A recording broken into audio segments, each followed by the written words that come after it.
The job listing said, remote security contractor, $5,000 for weekend work. No qualifications listed, no interview, just a phone number and an address north of Fairbanks that didn't show up on GPS.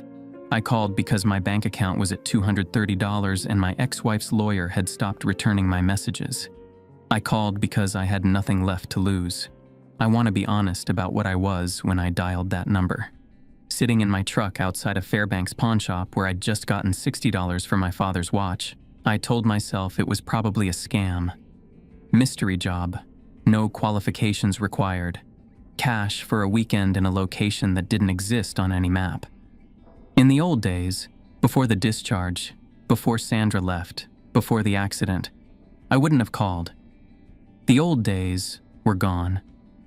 The man who answered gave his name as Whitmore, Company Liaison for Kettle Crossing Historical Preservation, LLC, preserved ghost town, 112 miles north of Fairbanks on state land. Single overnight security presence, Friday through Sunday. $5,000 cash on completion. No background check. No references. He asked only one question. Have you ever had anyone describe you as stubborn, Mr. Callis? Yes, I said. Good. That's a survival trait up here. He texted me an address and a start time and told me an orientation packet would be waiting at the site. Cold weather gear, food for 3 days, no cell service past mile 80. He hung up before I could ask anything else. I sat in that parking lot and thought about Danny. My brother, 28 years old forever, killed 3 years ago when a deer stepped onto Route 3 on a night that came after a phone call that turned into a fight about nothing that mattered and ended without apology from either of us. I thought about him the way I did every time I had a quiet moment and nothing to fill it with. Then I drove north. The last 80 miles took over 2 hours. Pavement ended at mile 78, not gradually but cleanly, a precise line where the asphalt just stopped. After that, packed dirt and rock, and spruce trees pressing in on both sides, their boughs heavy with week-old snow, narrowing the corridor until it felt less like a road and more like a passage. My headlights lit 40 feet ahead, and the dark took everything else. Temperature on the dash read 11 degrees. I passed a shot-up county road marker. 2 miles later, a cairn of stones by the road. 4 feet high, no explanation. Old Army habit, catalog the landscape because one day it may try to kill you and you'll want to have looked. Kettle Crossing appeared without warning. A gradual left bend, and then there it was. A main street, maybe a quarter-mile long, 40 buildings facing each other across snow-packed dirt. A church at the far end with a white steeple too tall for the building beneath it. A general store with plate glass windows. A barbershop. Residences in various states of collapse. Porches sagging under snow and decades. Every structure dark. Not the quiet of a sleeping town. The quiet of a place where everything that had ever moved had stopped, and the stopping had settled into the wood and the ground like a second kind of cold. The only light came from the guard station at the southern entrance. One yellow window, and a man standing in the doorway watching me pull in. His name was Harlan Finch, late 50s, weathered in the way of men who've spent decades in unforgiving cold. Quilted vest over old flannel. When he extended his hand, I saw his left had only 3 fingers. Ring and pinky gone from the second knuckle, smooth old scar tissue where they'd been. He didn't mention it. I didn't ask. You made good time, he said. Most guys stop for dinner in Fairbanks, waste an hour. I wasn't hungry. He looked at me the way certain people do when they're reading something behind your face. Then he nodded and let me inside. The guard station was one room, roughly studio-sized. A desk with a logbook and an inactive computer. A wall of monitor screens showing static. A fold-out cot. A propane stove, dry food and bottled water. A first aid kit bolted above the door. On the desk, a sealed manila envelope with my first name in black marker. Harlan walked me through the patrol route on a laminated map. Main Street, north to south. Church parking lot. Alley behind the general store. Path to the mine shaft, no closer than 100 yards. Log its visual status, return. Full circuit took roughly 40 minutes, twice per shift, 10:30 p.m. and 3 a.m. Log anything anomalous. Like what? I said. You'll know. He handed me the logbook. Read this before your first patrol. The logbook dated to 1951. Dozens of handwritings across 300 pages. Some entries ran long and methodical. Some stopped mid-sentence, the pen line just ending. No period, no explanation. One phrase repeated across the decades in at least a dozen different hands. I found it without looking for it. It knew my name today. Different pens, same sentence. These are jokes, right? I said. Harlan turned from the propane stove and held up his left hand so I could see the scars clearly. Rule 3. October 2012. I saw a figure beneath a light at the east end of Main Street. Female shape. I thought I recognized her. He lowered the hand. I shone my flashlight. She called my name. I turned. By the time I reached the church, I had 8 seconds before it had me all the way. I took the 2 fingers off with my pocket knife on the church steps. Pain broke the pull. A pause. Saved my life. Cost me everything else. Your wife? I said. She's in the mine now. Talks on the radio sometimes. I don't listen anymore. He said it with the flatness of a man who had burned through every form of grief that sentence could produce and arrived somewhere that no longer had a name. He picked up his coat and looked at the manila envelope on the desk. Page 47. 7 rules. Memorize all of them before dark, not just the ones that sound important. They all sound unimportant until they're the one that matters. At the door, he stopped. Whatever it says tonight, whatever voice it uses, it isn't what it sounds like. He left. I watched his truck move south until the trees took it. I opened the envelope at 5:20 p.m. The first 46 pages were standard corporate boilerplate. Page 47 was different. Heading, PCRC Protocol 788. Site-specific operational guidelines. Kettle crossing, AK 7 rules. I read them twice, then a third time. Do not adjust the perimeter lights. Do not replace a burned bulb at night. The dark will notice you. At 1:23 a.m., every door in town will open simultaneously. Remain inside. Do not look out the windows. Do not count the seconds. Do not wonder what walks through those doorways. Do not approach figures beneath streetlights. Do not shine your flashlight at them. Do not acknowledge them. If they call your name, ignore it. They will grow bored by 3:47 a.m. Watch what the general store window reflects. If it ever shows empty street while figures clearly stand behind you, go immediately to the church. Do not respond to the radio between 2 a.m. and 3:30 a.m. Not to any voice, not to any plea. They have been begging for 73 years. Count the church pews before sitting. 12 is safe. 13 means you are not alone. Leave immediately. Do not look at the 13th pew. At 3:58 a.m., the mine shaft will exhale. Pine smell means your shift is almost over. Rot smell means the closet. The thing that breathes from the mine does not like small spaces. It will wait outside the door until dawn. It will hope you open it. I set the booklet down and sat for a while. Outside, Kettle Crossing was fully dark now. The automated streetlights not yet active. The buildings just masses of shadow against the tree line. I thought about Harlan's fingers. I thought about that phrase in a dozen different handwritings across 7 decades. I thought about $5,000 and what I was willing to pay for it. I ate a granola bar. I checked my sidearm. I read the rules one more time. At 10:30 p.m., I did my first patrol. The streetlights were on, sodium yellow, casting hard pools down Main Street. My breath fogged white in the beam of my flashlight. 7 degrees, and I felt it through my boot soles, dull bone cold, the kind that says the ground has been like this for a long time and is like this all the way down. My footsteps on frozen dirt sounded very loud. The only other sounds were wind through old eaves and the distant creak of the church weather vane. I walked north at measured pace, checked the church parking lot, empty, walked the alley behind the general store, which smelled of old wood and something faintly metallic, logged the mine shaft from 100 yards, sealed fence, government signage, no breach. On the return leg, walking south with the guard station light visible at the far end, I saw the figure. It stood beneath the streetlight at the east end of Main Street, near the collapsed hardware store. Male build, work coat, facing away.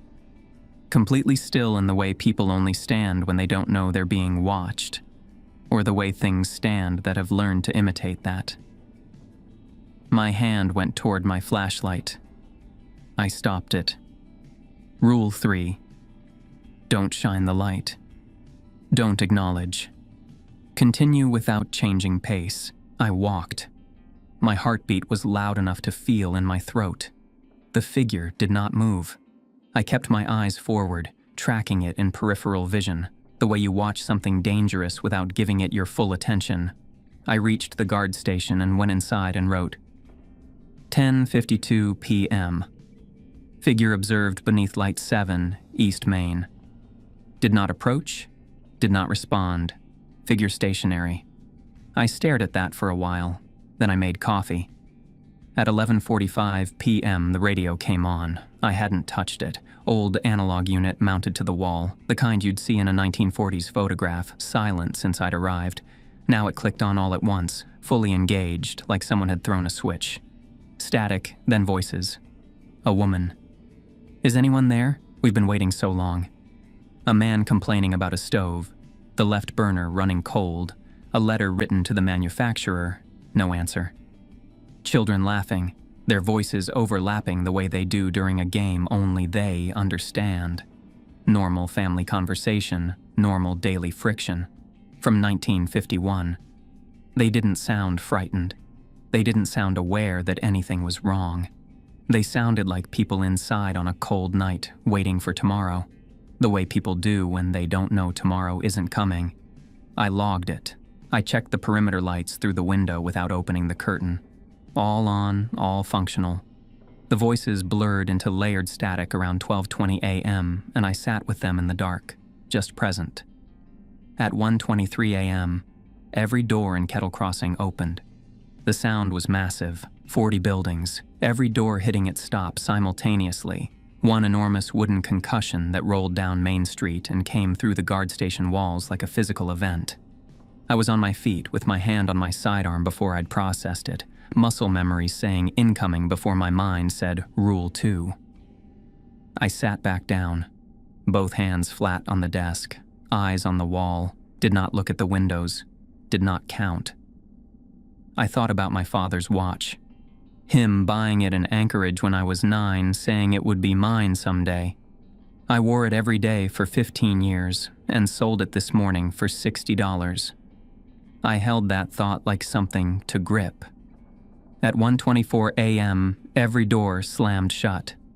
Same concussion, reversed, total and immediate, and then silence so complete it had weight. I exhaled. The radio came back up. Clearer now, the signal almost clean. A woman. He's alone out there. A man. Tell him we're friendly. Another voice, gentler. Tell him it's okay. I sat with my hands flat on the desk. Then, beneath the other voices, underneath them, the way a bass note lives beneath the rest of a song, I heard it. That specific cadence. That particular lean on the first syllable. The way he always said my name when he was about to tell me something I didn't want to hear. Leo? You out there, man? Danny. My brother Danny's voice. 3 years dead, 28 years old forever. Coming through a radio in a frozen Alaskan ghost town at 1:24 in the morning, exactly as clear and real as the last time I'd heard it, which was a phone call that ended in a fight, that ended in silence, that ended in a deer on Route 3. Leo, I've been looking for you. My hand moved toward the radio dial, that reaching for a voice instinct that lives in the chest and doesn't consult the rest of you. I stopped it with something that felt like physical effort. My knuckles went white on the edge of the desk. The rule said, say nothing. To any voice. To any plea. "I've been waiting," Danny's voice said. Softer. Patient. 3 years. I've been waiting. I stared at the radio. My heart was hammering in a way that had nothing to do with fear and everything to do with the weight that settles at the back of your throat when the thing you can't take back is held up very close, where you can't pretend not to see it. The room was very quiet except for the static and the voices and my own breathing. I did not answer. I wrote in the log, 1:24 a.m., 1:23 protocol occurred. All doors, no visual contact, radio active. Voices present, including one using a familiar vocal pattern. Did not respond. Continuing. I set down the pen. I sat in the guard station on a frozen Friday night at the edge of a town that had been waiting since 1951, and I stared at the radio, and I did not answer. And I have never in my life found the right thing harder to hold on to. The radio played on into the dark. Harlan arrived at exactly 6 a.m. I heard his truck before I saw the headlights, the crunch of tires on frozen dirt, the sound of an engine that had been running a long time in cold. I was still at the desk. I hadn't slept. The radio had gone quiet sometime around 3:30 a.m., exactly as Rule 5 said it would, and the silence it left behind was worse than the sound had been. I'd sat in it for the next 2.5 hours with the logbook open and the pen in my hand and nothing to write, because there was nothing to log except that I was still there and still intact, and I wasn't sure that deserved a record. Harlan knocked once and opened the door without waiting. He looked at me, at the desk, at the log. "You made it." He almost smiled. The expression of a man who had stopped expecting good news and was genuinely surprised when it arrived. He set his thermos on the stove and started the propane. I told him about the figure at light 7, about the radio activating at 11:45 p.m. before the 2 a.m. window, about the doors at 1:23 a.m., about the voices after. He's alone out there, tell him we're friendly, and the one underneath them all. He listened without interrupting, poured 2 cups of coffee, set one in front of me, and said nothing for a while. "The one that sounded like someone you know," he said finally. "What did it say?" "My name first, then my brother's name for me, then that it had been waiting. 3 years. Harlan nodded. "They find what's already open in you and they work at the edge of it. It'll get better at it. More specific." He looked at the window. "Get some sleep. Wake at noon and read the log cover to cover. All of it. You need to understand what you're dealing with before dark." I took the cot in the back corner and was out before I finished pulling the sleeping bag over me, which told me something about how much the night had cost. I woke at 12:14 p.m. daylight through the window, flat, gray, the kind of winter light that gives everything the look of a photograph from the wrong decade. I drank cold coffee from the pot Harlan had left, and I sat with the logbook and I read. It took just under 2 hours. Most of it was institutional routine, patrol times, perimeter status, weather conditions, the voice of a job being done by people who were trying very hard to make it seem like a normal job. But threaded through it across 7 decades was something else. Guards who mentioned the figures and then, entries later, stopped mentioning them in a way that said the figures had become ordinary. Guards who noted the radio with clinical detachment for weeks and then began noting it differently, less like a phenomenon, more like a presence. Small shifts in language that accumulated across pages into something you could only see if you read the whole run in sequence, the way you can only see the direction a river is flowing if you stand high enough above it. And there were the entries that stopped, 7 of them across the decades. Ink pressure going slack, sentences ending mid-thought, hands that had put down the pen and not picked it back up. Frank's entries were near the back. Small, precise handwriting, the writing of a man who measured things. 2 weeks of careful logs, the figures noted without emotion on the first night, and with something adjacent to emotion by the end of the first week. Then, 4 entries before the last one. It used my father's voice last night. I didn't answer, but I wanted to. I wanted to so bad. 2 more weeks, nothing after that. I closed the logbook. Harlan came inside at 2:15 p.m., smelling of cold air and machine oil, and poured himself coffee without speaking. "Frank," I said, "his last entry is 4 days ago. He wrote that it used his father's voice and that he didn't answer but wanted to. Then nothing. I kept my voice flat. Did Frank quit yesterday, or did Frank disappear yesterday?" Harlan set down his mug. He looked at me then, directly, in a way he hadn't quite done during orientation, like something had decided I'd earned the real answer. "He's in the mine now," Harlan said, "with the others." He told me what he knew over the next hour. The telling cost him something. I could hear it in the way he measured out his sentences, the way a man speaks when the subject has been living in him for a long time, and he's gotten careful about how much he lets out at once. He started with 1951, March 17th. 312 people, miners, families, a schoolteacher, a pastor, the woman who ran the general store, gone overnight. No bodies, no evidence of flight or violence. Doors left open, meals half-eaten. A clock on the church wall stopped at 3:58 a.m. The army came, the government sealed the mine, and the official record said mass disappearance, cause undetermined, because some things are easier to classify than to explain. The mine had been sealed before. In 1887, the company shut it down after workers began reporting something in the shaft that none of them could describe the same way. Some said breathing in the walls. Some said the tunnel was thinking at them. Some quit and took the pay cut and refused to go back. The company sealed the primary shaft and moved operations north. The town stayed because people had built their lives above it, and the thing beneath spent 30 more years watching and learning, and in 1951 it reached up. "It's not a ghost," Harlan said. "Not a demon. A place that learned to want. The geology down there, something in the way the rock folds back on itself, developed something like awareness over a long enough time. The people living above it gave it the vocabulary to understand what it was missing." He paused. "It took them because it was lonely. It keeps taking people because it still is. It doesn't understand that taking isn't the same as connecting." "The collected," I said.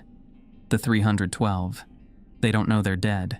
They exist in the space between the town and the shaft, neither fully in nor fully out.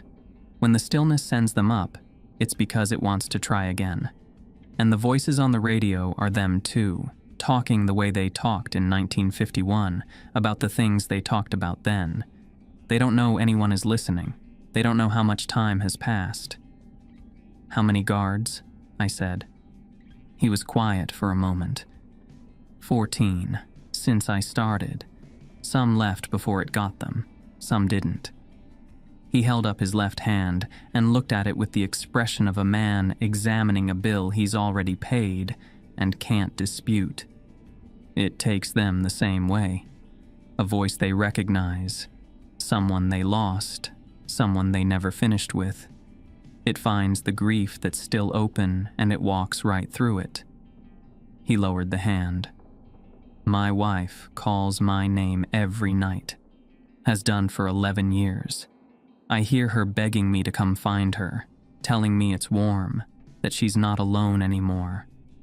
Part of me, the part that remembers what it meant to have someone who knew where I was, wants to go. Every single night."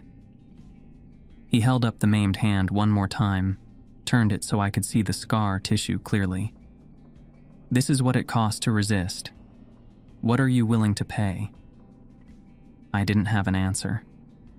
I'm not sure there was one that wouldn't have been a lie. At 9:30 p.m., I started my second patrol. The difference between Friday night and Saturday night was the difference between a town that felt empty and a town that felt occupied. Friday, one figure at light 7, facing away. Tonight, 20, maybe more. It was hard to count without looking directly, and looking directly was what I couldn't do. They stood beneath every streetlight along Main Street, all facing away, all with that quality of presence that was just slightly wrong. Real people standing still give off a sense of motion, breath, micro-adjustment, the weight of being alive. These gave off nothing. They were simply there. I walked my route, north along Main Street, past the figures, past the dark shop fronts. Church parking lot, empty, snow beginning to fill in the tire tracks from Harlan's morning arrival. Alley behind the general store, back south.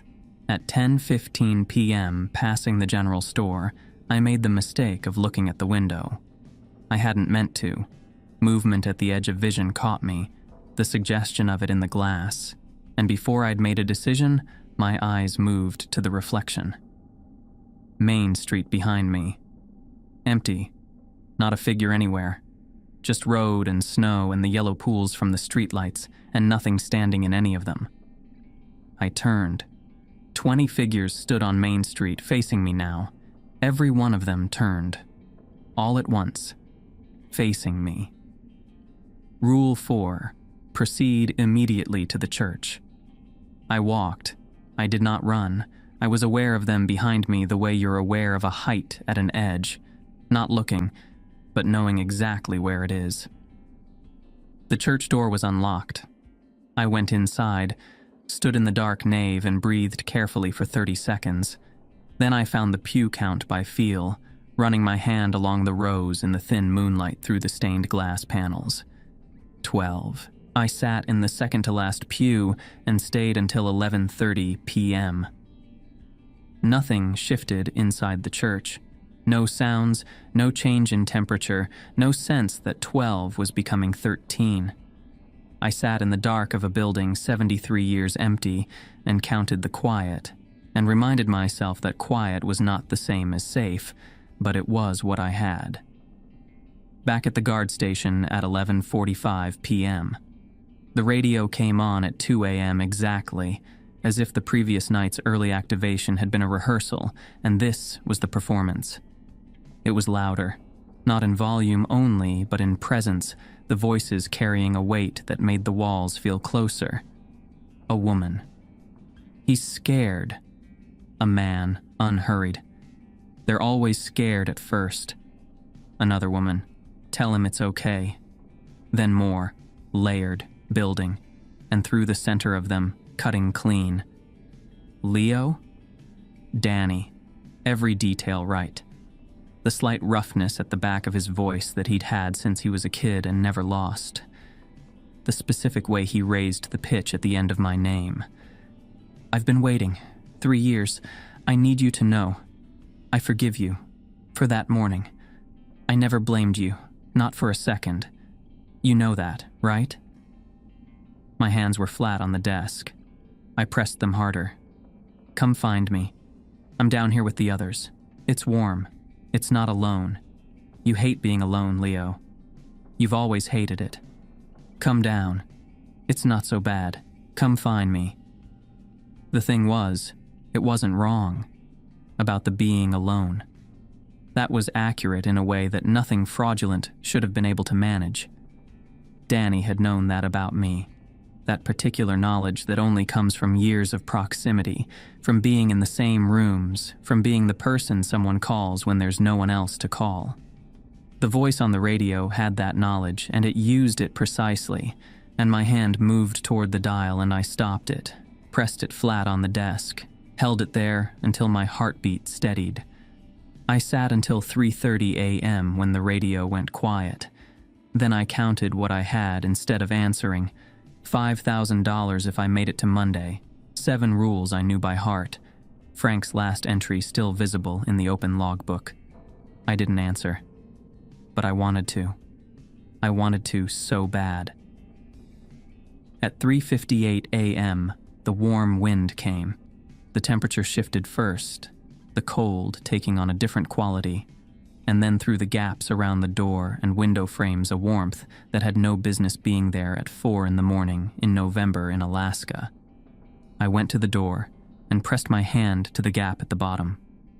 Warm air, steady, rhythmic, like breathing. I smelled it. Pine first, clean and sharp, the smell of living wood. But underneath it, faint enough I might have talked myself out of it. Something else. Organic. Wrong. Old. The smell of a thing that had been sealed away for a very long time and was only now getting air. I went back to the desk and wrote, 3:58 a.m. Exhale noted. Warm wind for mine direction. Primary scent, pine. Secondary, faint rot. Duration approximately 40 seconds. Continuing. I made coffee at 5 a.m. Checked the perimeter lights at 5:30. All on, no burnouts. Sat back down and watched the clock move through the last hour before sunrise. 6 a.m. came, then 6:10, then 6:20. I went to the window. His parking space, the worn patch of gravel where his truck sat every morning, was empty. The access road south was dark and quiet. No headlights, no engine sound. I went back to the desk and looked at what I'd written at 3:58 a.m. Secondary, faint rot. I picked up the pen and added one line below the entry. 6:30 a.m. Day shift guard has not arrived. Standing by. Then I set the pen down. Harlan wasn't coming. I'd known it at 3:58 a.m. The rot had told me the way small facts carry large truths your conscious mind isn't ready to hold yet. I'd written faint because faint was the word of a man who hadn't decided yet.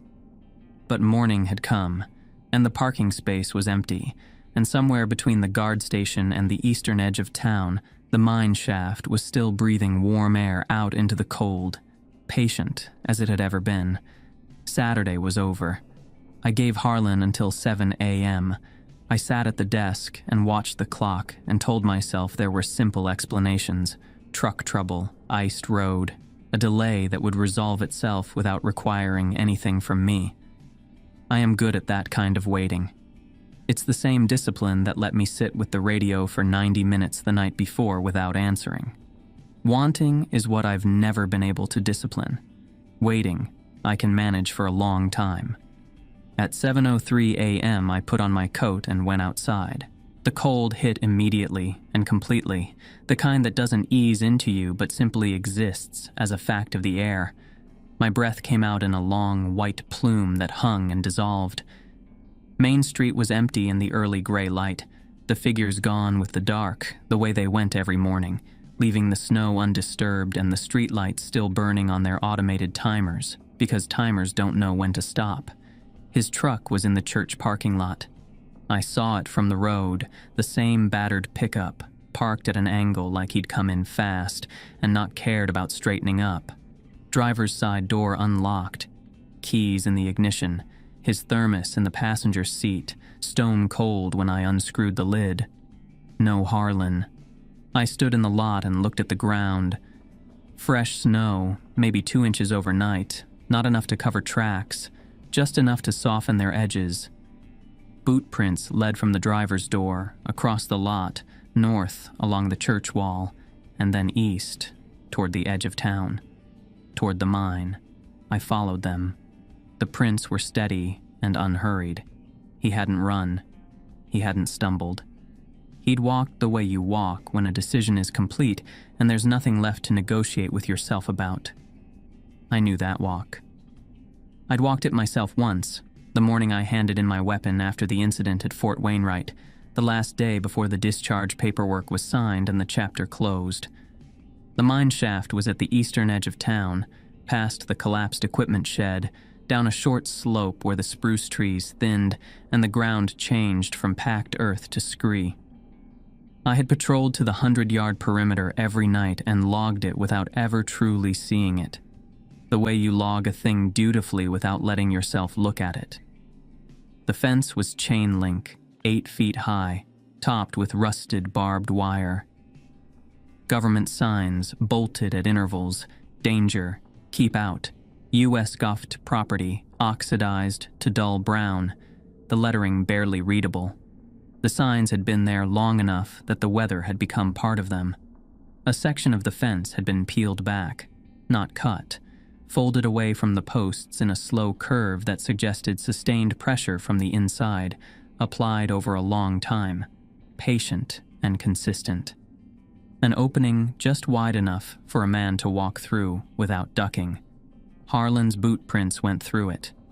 From the timber-framed portal in the rock face, original 1887 construction, the wood gray and bowed but still holding, came warm air, steady and rhythmic, and the smell that had been faint and secondary the night before was neither of those things now. Rot, deep and organic and old, the smell of something that had been sealed away for a very long time and was now open to the air. He was standing at the entrance, facing away.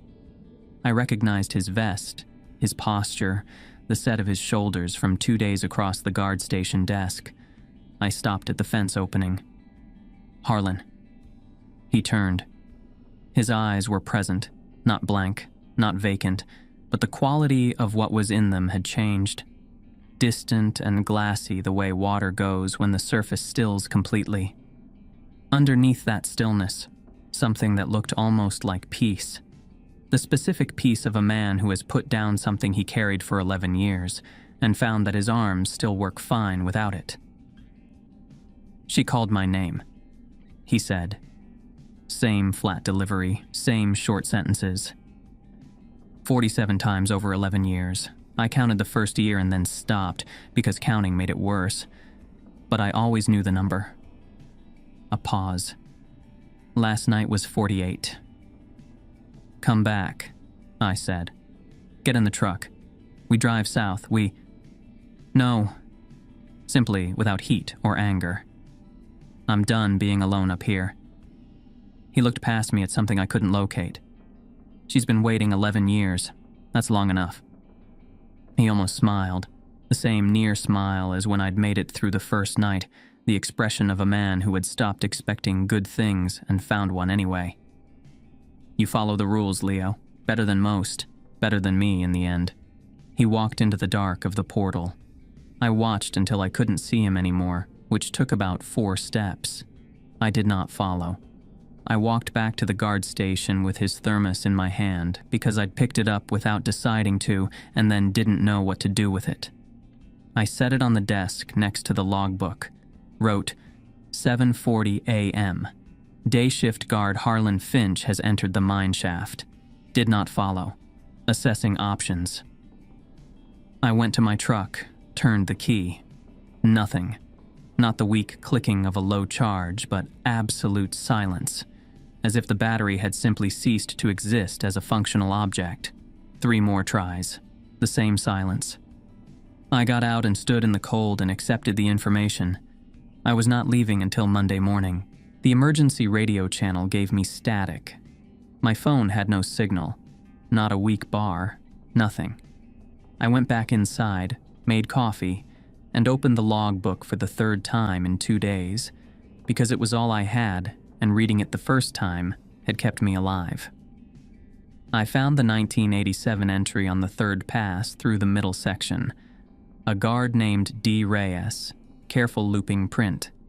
He'd lasted 6 weeks, longer than most, shorter than Harlan. His entries got shorter and more precise toward the end, like a man distilling conclusions.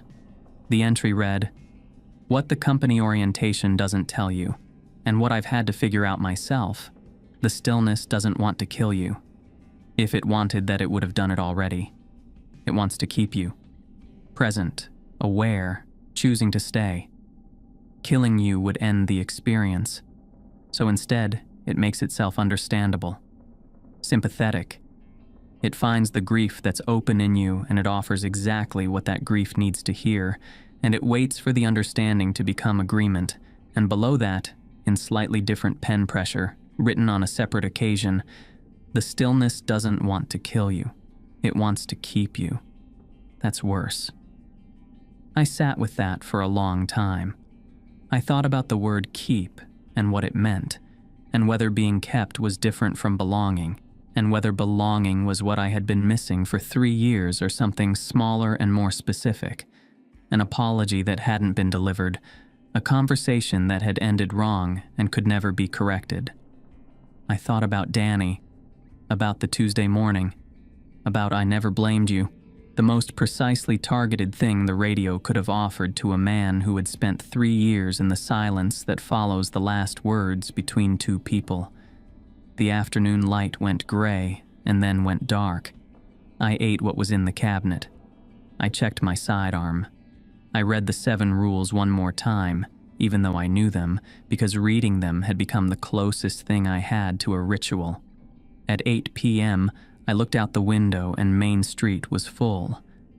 Not 20. Not something countable.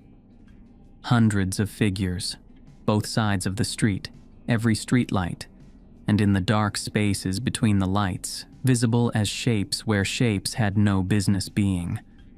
All facing the church. Every one of them oriented toward the steeple at the north end of Main Street with a unanimity that was its own specific horror. Not the horror of monsters, but the horror of synchronized wanting, of hundreds of intentions pointing the same direction. The radio came on at 8 p.m., 3 hours before the established window, full volume with no static warm-up, all voices simultaneously. I had heard them sort themselves out of static over 2 nights and learned to separate Martha from Elias, from Ruth, from the children. Tonight, they didn't sort. They were all there at once, layered, and they were saying one thing. Leo, Leo, Leo.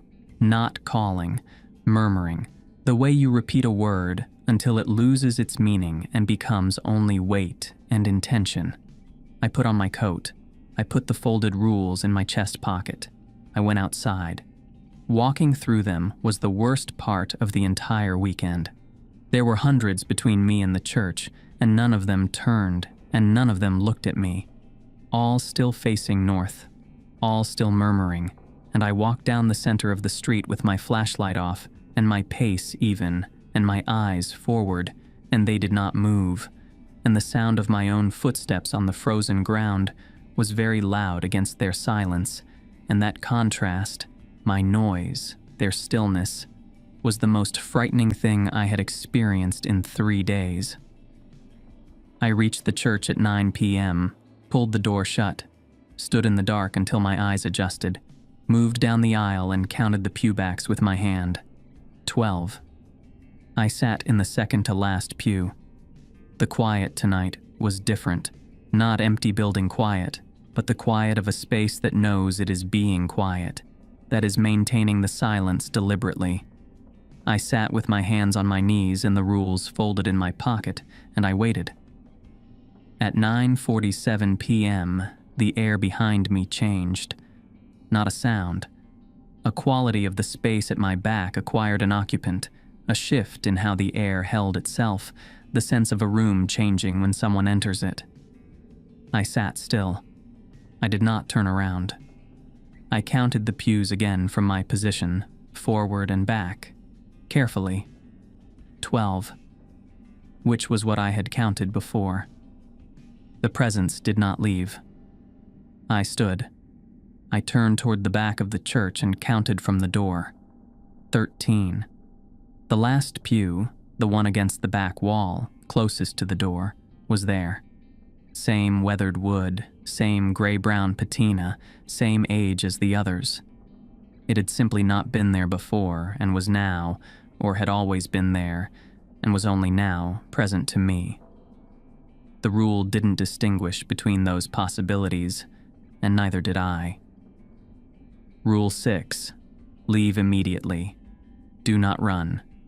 Do not look at the 13th pew. I looked at the floor. Scuffed planks. the knot in the wood 2 feet from the door. I moved toward it and pushed the door open and stepped outside and pulled it shut behind me. I stood on the church steps and breathed, and then, through the door and through whatever material the building was made of, my brother's voice. "You've been running a long time, Leo." I had my hand on the door handle. I did not open it. That was the rule. But my mouth asked the question before my discipline caught up. From what? From me. From what happened. From being alone. The weight of a careful pause. 3 years I've been alone. You hung up and I drove in the snow and I've been alone since. Don't leave me again. You're not him. I'm the part of him that remembers you. The part that knows what you said that morning and what you should have said. Softer. All 312 are here. The guards, Harlan, Frank. We're not alone anymore. And then quietly, you could have that too. I stood on the steps until my feet were cold all the way through. I thought about D. Reyes, about it wants to keep you, that's worse. I thought about keeping and belonging and whether they were the same thing, and decided they probably weren't, and that the distinction mattered, and that I was not going to figure it out standing on a church step in the dark with hundreds of figures murmuring my name on the street behind me. I stepped down. I walked south through the figures who did not turn. I passed the guard station without going inside. I kept walking east. The fence was gone, not breached, gone. The posts standing bare, the chain link stripped away, the government signs lying face up in the scree with their oxidized letters pointing at the sky. The path to the portal was clear. The warm air moved out of the mine entrance unobstructed, and the smell of it was not faint and was not secondary, rot without any pine underneath. The smell of something that had been patient for a long time and had simply stopped needing to be. I stood at the entrance at 10:30 p.m. on a Sunday night in November in Alaska. I thought about the empty apartment in Seattle and the debt and Sandra's lawyer and the $230 that was still $230 because I had been in a ghost town for 2 days and spent nothing. I thought about the $5,000 I was probably not going to collect. I thought about the Tuesday morning in the order that it happened, the specific words in the specific sequence, the way the call had ended, and the silence that came after, and the 3 years of silence that had come after that. The warm air moved past me and into the cold. I stepped inside. The darkness was absolute for about 3 steps. Then the walls began to give off light. Not much, faint and greenish, the color of old television static made solid, the color of something that had been generating heat in the dark for a very long time and left a residue of it in the rock. It came from the walls of the tunnel itself, from some property of the stone or the space between the stone, and it was enough to see by once my eyes adjusted, which took about 30 seconds of walking blind, with one hand on the wall, and the rot smell so thick I had stopped registering it as a smell and started registering it as a quality of the air. The way deep cold eventually stops feeling cold and starts feeling like the total absence of warmth, like warmth is the thing that was here before and is gone now, and you're simply living in the space it left. The tunnel was lined with figures, hundreds of them, standing along both walls facing inward, watching me come. They were not leaning against the rock or touching it. They simply occupied the space the way they'd occupied the space under the streetlights, with that quality of presence that was present without being alive. The greenish light gave them all the same cast, washed the color from their clothes, made them look like photographs of themselves rather than the people they had been. Work coats, house dresses, a child, maybe 7 years old, in a school dress, watching me with large dark eyes that held no particular expression, not hostile, not welcoming, just attending, waiting to see what I would do. They didn't move as I passed. They didn't need to. I was already walking deeper in, which was what they wanted, and they were wise enough about wanting to know that motion only complicates it. The ones who want to visibly lose things. These had learned. My boots on the tunnel floor were very loud. My breathing was loud. In contrast to their total stillness, everything about being alive made noise. I thought about the 3 nights above, how I had moved through their silence and felt the contrast of my own presence against their absence, and understood that this was the same thing at closer range. The tunnel went on for longer than I expected. Based on the geography, mine entrance at the eastern edge of town, the town above, I had expected a short run to some kind of chamber. But the tunnel extended, and the ceiling rose gradually, and the greenish light intensified degree by degree, and I walked for what felt like 10 minutes before the passage opened. The chamber was vast in the geological sense, not built but formed, carved over a long time by forces that didn't have intention exactly, but had something adjacent to it. The ceiling was high enough that the greenish light barely reached it, just a faint glow marking the upper dark. The floor was level and clear. The phosphorescent light moved in the rock walls in slow pulses, like breathing, like something that had always been breathing and was simply more visible now. It was full of the collected. 312 residents of Kettle Crossing, gone since March 17th, 1951, 14 guards taken over 11 years. Frank somewhere among them, 2 weeks into what should have been a 2-week contract. Harlan Finch, who had held the line for 11 years and then answered on the 48th call. They parted as I walked forward. Not dramatically, not the way a crowd parts when it's afraid. More like water moving around something, giving me space and letting me use it. We were all very calm about the whole arrangement, which was its own kind of strange, and also, in some way I couldn't fully articulate yet, a relief. At the center of the chamber was my brother. He was exactly as I remembered him, exactly as I had dreamed him, which was the version from the year before the accident. Brown hair, that particular set to his jaw, the way he held himself slightly forward as if whatever he was looking at was worth leaning toward. He was wearing the clothes I had buried him in, the dark blue sweater and the gray slacks I had chosen because they seemed appropriate, and which had been the wrong choice, and which I had known were the wrong choice and had made anyway because I was the only one left to make it, and a wrong decision made by the only available person is still a decision. He was smiling. "You made it," he said. Same voice, every detail exactly right. "You're not really him," I said. It was the 3rd time I had said it in 2 days. It was getting harder to mean by any definition I could defend. "I'm enough of him." The patient expression Danny used when he'd already heard an argument and had no interest in winning it by force. "Enough to know you're exhausted. Enough to know you drove 5 hours north for a job no one else would take because your account was at 2:30 and you had nowhere left to go. Enough to know what you said that Tuesday morning."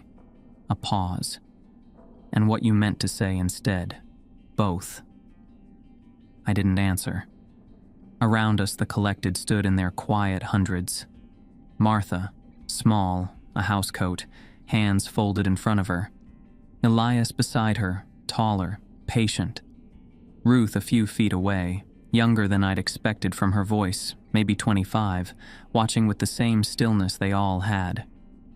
And there was Harlan, near the back of the crowd, which was exactly where Harlan Finch would position himself, not pushing forward, hanging back with his hands at his sides and his weight even. His eyes were what they had been at the mine entrance, distant and still, and carrying that quality of peace that only looks like peace from the outside, but that I was beginning to understand was not performance. He looked like a man who had been tense for 11 years and had finally, completely exhaled. The not Danny gestured at all of them. "We're all here, all the collected. We're not alone anymore. You could be not alone too." "If I stay," I said, "you're never alone again, not for a single moment. You hear my voice whenever you want it." You hear everyone's voices, the weight you've had for 3 years, the morning, the things you said, the silence after. You don't carry it alone. We carry it with you. We've been carrying our own weights in here for a long time. We know how. He said it without drama, the way you say something that is simply and entirely true. If I leave. His face changed to something harder than fear, genuine sadness, the expression of someone who already knows the answer to the question they're watching you consider. You walk back up the tunnel. You go back to the guard station and wait for Monday morning and whoever Whitmore sends to collect you. You drive south. You go back to the apartment in Seattle and the dead and the phone that doesn't ring and the second bedroom you never reorganized. He looked at me steadily, and we stay here, all of us. And you stay there, and we're both alone. That's the whole choice. I stood in the green light beneath Kettle Crossing, and I gave it the consideration it deserved. The second bedroom, the closed door that was preferable to an erased room, Sandra's lawyer who had stopped calling because there was nothing left to argue about. Fort Wainwright and the incident and the discharge and the long downward slope from there to here, which I had managed by moving through it one practical problem at a time, and the practical problems had run out, and there was just the slope. Tuesday. Fine, Leo. I'll talk to you later. And don't bother, which was what I'd said, and the hang-up and the 4 hours of ordinary silence that followed, and then the call from someone who knew Danny's name and the road he'd been on. You hung up, and I drove in the snow. Does it hurt? I asked. When it happens. At first, he said. Danny's honest voice, the one that never dressed things up to spare your feelings. Then it doesn't. Then it's just being, here, together. It's not nothing. It's the opposite of nothing. I looked at Harlan one last time. 11 years of holding the line, 47 calls unanswered, standing at rest now, carrying nothing, more recognizable as himself than he had been across any desk or parking lot. The most honest possible evidence of what was on offer. I closed my eyes. Okay, I said. I stepped forward, and he met me halfway. Both of us closing the distance, which was the thing I hadn't expected, and which mattered more than I can explain. His arms came around me, and the warmth was real, and the weight of him was real, and I understood finally what D. Reyes had meant. Not death, not anything that word means in the ordinary world, but a release of pressure. Like a breath held for 3 years, just let go. The collected closed in around us, not crowding, just present.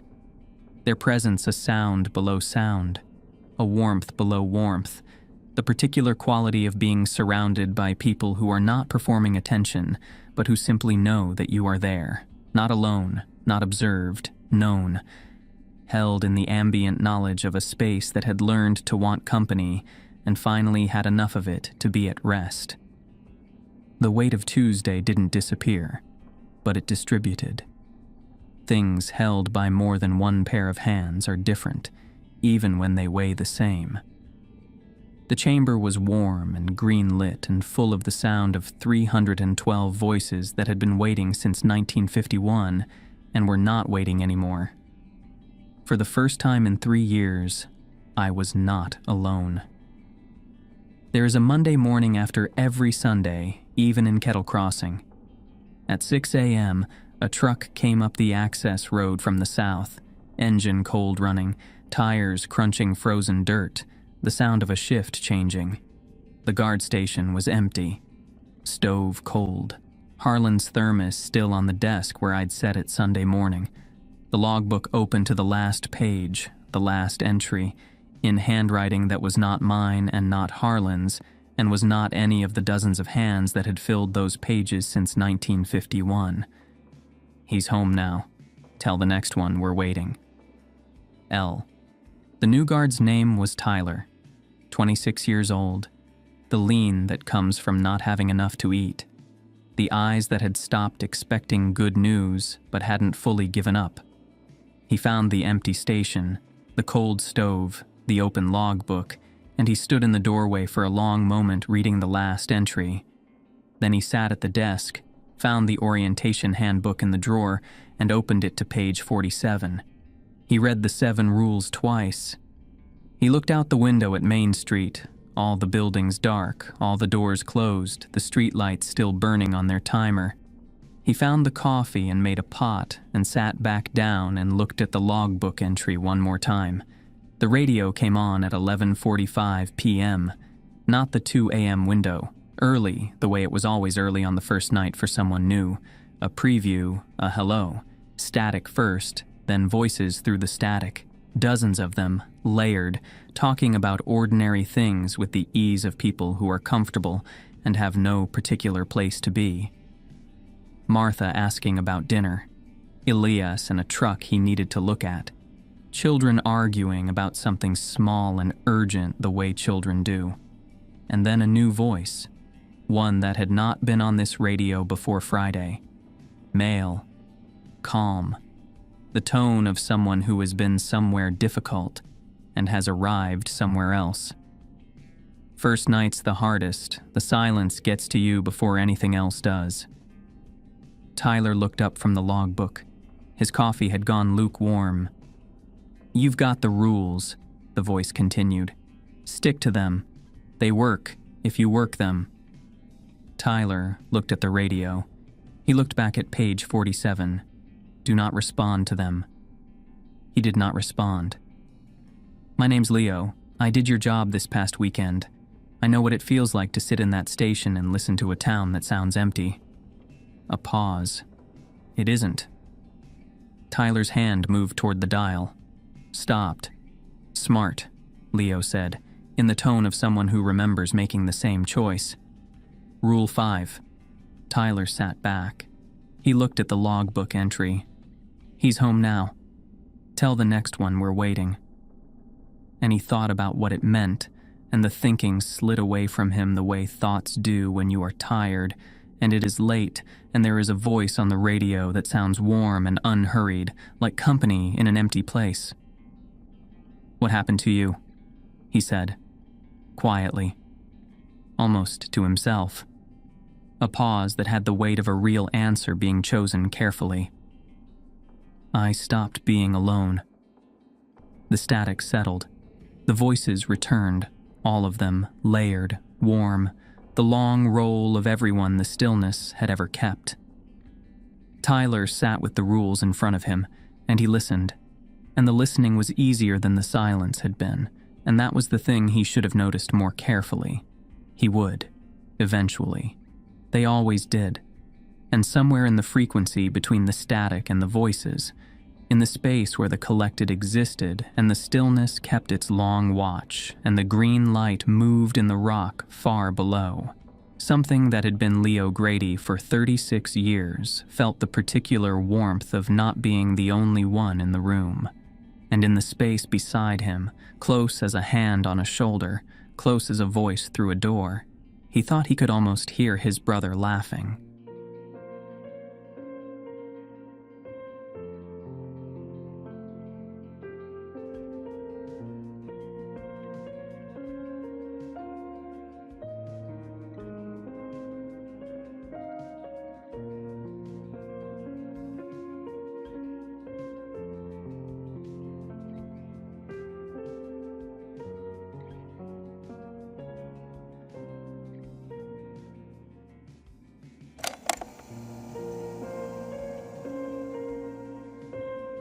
The call came from Sheriff Donna Parrish, and that alone told me this wasn't routine. Donna doesn't call for routine. She's been in Idaho County long enough to know which searches need a badge and which need someone like me. I'd done 3 jobs in her county over the past 4 years. After the third one, something in the Salmon River breaks I still don't name in casual conversation, she stopped asking about my methods. "Got a team of researchers out of the Frank Church," she said. No preamble. "University of Idaho, 4 of them, 3 days overdue." I was sitting in my truck in a Chalice gas station parking lot, drinking bad coffee. I set the cup down. "Where'd they go in?" "Thunder Mountain." I almost hung up right there. Thunder Mountain sits in the northeast corner of the Frank Church River of No Return Wilderness, one of the most remote stretches of land in the lower 48. No roads in, no structures. The nearest trailhead is 11 miles from pavement, which is itself 2 hours from anything resembling a town. People go up there for wolverine surveys and elk counts and the kind of solitude that sounds romantic until you're 3 days in and the sky turns bad. And for other reasons, if you know the country well enough to know what else lives up there. Jed Crockett took me to Thunder Mountain when I was 22 years old. He was 64, a rangy old trapper who'd worked the sawtooth since before I was born. He packed me in, dropped me in a high meadow with 3 days of food and a handwritten list of 6 rules, and walked back down without another word. I spent those 3 nights building fires and following instructions I barely understood, listening to sounds in the dark that I still don't explain unless someone specifically asks. When he came back on the 4th morning, he looked me over and copied out the list again on a fresh sheet. Handed it to me, said, "Now you know why they matter." I've carried that paper in my wallet for 23 years. The ink has faded to barely readable gray, but I've had the words memorized for 2 decades. I keep the paper because it's the last thing Jed gave me before he disappeared. 5 years ago, his cabin empty, gear scattered. 1 word carved into the doorframe with something that left marks too deep for any knife. Look, I've been following the rules ever since. "Tell me about the team," I said. I met Sheriff Parrish at the Big Creek Ranger Station the next morning. She's a compact woman, mid-50s, short gray hair, the kind of face that's been weathered by years of mountain roads and bad weather. She had a folder on the table and 2 mugs already poured. "Dr. Elena Vasquez," she said, pushing a photo across. "Wildlife biologist, 38. 15 years of fieldwork in the Rockies and Cascades. She's not a tourist." The photo showed a dark-haired woman crouching beside a camera trap in dense spruce, smiling like someone who genuinely liked being out there. That made it worse in a way I didn't say out loud. "They were doing a wolverine population survey," Parrish continued. "Satellite phones, personal locator beacons, bear canisters, full first aid. They checked in on day 2. Vasquez called to say they were pushing higher into the Thunder Mountain region to follow a wolverine corridor. Said they'd check in that evening." She paused. They didn't. She pushed 3 more photos. Marcus Chen, 26, graduate student, known for wandering off to take photographs. Tessa Whitecloud, 24, Nez Perce tribal member, the most experienced wilderness traveler on the team after Vasquez herself. Dylan Morse, 21, undergraduate, first real backcountry trip. "Beacons activate?" I asked. "Never triggered." She met my eyes. Either they didn't activate them or they couldn't. Parrish had that look she gets. Not quite fear, more the careful blankness of someone who's decided not to ask certain follow-up questions. "Someone outside wants to speak with you before you go in." He was on the station porch, sitting on a wooden bench with his hands folded on his knees. Older, maybe 70, dark eyes, a stillness that comes from decades of watching country that doesn't give much back. He didn't stand when I came out. "You're the one who follows the old rules," he said. Not a question. "I was taught them." "By Crockett." He nodded once. I knew Jed. Not well. But I knew what he was. He gestured to the bench. I sat. "My name is Joseph Whitecloud. Tessa is my daughter." I didn't say anything. Sometimes quiet is the right answer. She didn't want to go up there. He kept his eyes on the mountains. She knew the stories. The Timber Walker. We have older names for it, but that's the one she knew as a child. She told Dr. Vasquez she had concerns about Thunder Mountain specifically. She was overruled. The corridor data pointed there, and the survey had a deadline. He said that word flat, like he understood exactly how it landed. He reached into his jacket and produced a small cloth pouch tied with a leather cord. "Tobacco and sage. I could smell both through the fabric." He pressed it into my hand. She told me before she left, he said. She said if she ever went missing in that country, to send someone who follows the old rules. This is for respect, not for luck. You'll need more than luck. I put the pouch in my chest pocket. I'll bring her back if I can. He looked at me directly. I know you'll try. That's all I'm asking. That you try correctly. I shook his hand and went to pack my truck. I don't move heavy. 20 years as a hunting guide taught me weight kills speed, and speed is what keeps you alive when conditions turn. Frame pack optimized for 3 days minimum, a week if I push rations. Fire kit, emergency bivvy, first aid, topo maps alongside the GPS, because in certain country, you can't trust the GPS alone. I know that better than most. By noon, I was at the trailhead. The team's 2 university trucks sat where they'd left them, still locked. I walked the perimeter before going in. High-end gear, everything organized. A full case of water purification tablets, unopened, left behind in one truck bed. Extra weight they hadn't wanted to carry. That was professional. They'd taken the essentials and pushed fast. Smart fieldwork. The fact that none of it had helped them was the part I didn't dwell on yet. I signed into the trailhead register out of habit, then went in. The trail starts through mixed lodgepole pine and Douglas fir, dense enough that the light comes down in broken pieces and the air stays cool even in late summer. I know this trail. The team's boot prints were still visible in the soft earth of the shaded sections. 4 sets, sharp-edged, Vasquez out front. They'd moved correctly, in single file, covering ground. 2 miles in, I found the first marker.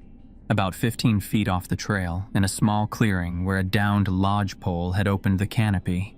A pile of rocks, 12 or 14 of them, stacked with a precision no natural process produces. Not river-smoothed stones arranged by flood. Flat-sided mountain rock, gray-white, built into a column 2 feet high leaning slightly east. Next to it, a living fir, and up the trunk at 9 feet high, 4 deep parallel gouges cut through bark into the wood beneath. Long, even strokes. Dried out. Exposed. Bears don't mark that high. Not in any configuration I've seen in 30 years. Rule 3, territory markers. Old bones arranged in patterns. Rock piles that don't look natural. Scratch marks too high for any bear. These are warnings. If you see them, you are in the hunting ground. I took out my topo map, marked the location with a pencil dot, and stood still for 2 full minutes listening. The birds had gone quiet, not the flushing quiet of a hawk moving through, a different kind, like they'd simply stopped all at once. I noted the time and kept walking. The team was ahead. I didn't turn around. By mid-afternoon, I was in the subalpine transition zone, where the timber thins and the ground opens into rocky meadows. The trail follows the drainage, and the long gray spine of Thunder Ridge to the northeast should have been getting closer with every hour I walked. It wasn't. I noticed around 3 in the afternoon. I'd been using that ridgeline as a navigation reference, roughly 2 miles out when I first spotted it. An hour and 3 miles of trail later, it was still 2 miles out. I stopped and checked my GPS. Track log looked normal. Elevation read correctly. I checked my compass. The needle drifted east, corrected, drifted again. Slow and uncertain, like it was searching for something to lock onto and coming up empty. I'd only seen that in 2 places in my life. Rule 1. If a ridgeline stays the same distance for more than an hour, sit down. The stalker is folding the land. You cannot walk out of a fold. You have to wait it out. The fold breaks at dawn. Build a fire. Do not move until sunlight touches your face. I sat down right there on the trail. Then I moved to a flat spot in the lee of a granite boulder and started building a fire. Jed's way, quick and bigger than you think you need. Tinder from the dry debris under the rock overhang, finger-sized sticks, then wrist-sized, then 2 arm-thick pieces of deadfall from within 20 feet of the boulder. 8 minutes from match to real heat. I built it up until it was throwing warmth in a solid radius, smoke rising straight up into still air. I settled my back against the rock and watched the ridgeline. It didn't move. The sun tracked west and the sky went orange, then purple, then dark. I fed the fire and watched and didn't sleep and didn't move. Rule 4. Fire exists in real space, real time. Fire is the one thing it cannot fold. If you build it big enough, the land around it becomes solid. The stalker will wait outside the firelight, but it cannot touch you there. Never let the fire die. I fed it another piece of wood. Full dark came and the stars appeared above the ridge. Still wrong, still too far. The fire was the center of everything. 6 solid feet of real ground in every direction. Beyond that, I couldn't be sure of anything. The voice came around 9 o'clock, from the tree line to the northwest, maybe 60 feet out. A woman's voice, not shouting.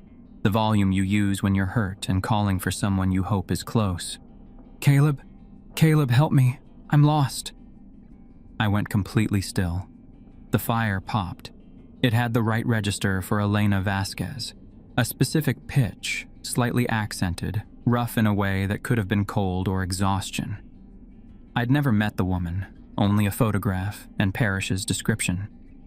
But the stalker had been listening since I'd crossed those territory markers. I'd checked in with Parrish by radio 2 miles back, said my name, talked for 3 minutes. That was enough. Rule 2. The stalker learns voices. It hears you speak, and it will use your own words against you. If you hear your partner calling from somewhere they shouldn't be, do not answer. The only safe voice is the one you can see. I didn't answer. I added a piece of wood to the fire and watched the flames take it. Caleb. Closer now. 40 feet, maybe. Please. I breathed through the tightness in my jaw. I kept my eyes on the fire or on the space directly in front of me. Looking toward the voice is the beginning of being herded. Looking confirms you're reacting, and the stalker reads reactions the way I read tracks. I added another piece of wood. The voice came a 3rd time. 20 feet or less. Same words, slightly different inflection. Adjusted, like something tuning its instrument, learning the right notes. Then silence, immediate and total, like a switch thrown. I sat with my back against the boulder and the fire between me and the trees, and watched the compass needle sitting still on the granite. I didn't sleep. I kept the fire fed. Dawn came gray first, then a thin line of gold along the eastern ridge, then actual warmth on my face as the sun cleared the rock above me. The ridge to the northeast was where it should be, half a mile out, maybe less. The fold had broken. Compass needle sat firm on north. My GPS showed a ghost anomaly in the track log, a small loop in the data from yesterday afternoon where my position had apparently drifted in a short circle while I'd been sitting completely still. The fold distorts signals the same way it distorts terrain. I kicked the fire apart, scattered the coals, covered them with dirt, shouldered my pack. The morning was cold and clear, the mountains sharp-edged against a blue sky. Beautiful the way dangerous country always is, a beauty that doesn't concern itself with what happens to you. The stalker knew I was here now. It had heard my name, tested Rule 2, and found me holding. That wasn't a victory. That was just round 1. Somewhere ahead, 4 people had gone in and hadn't come back out.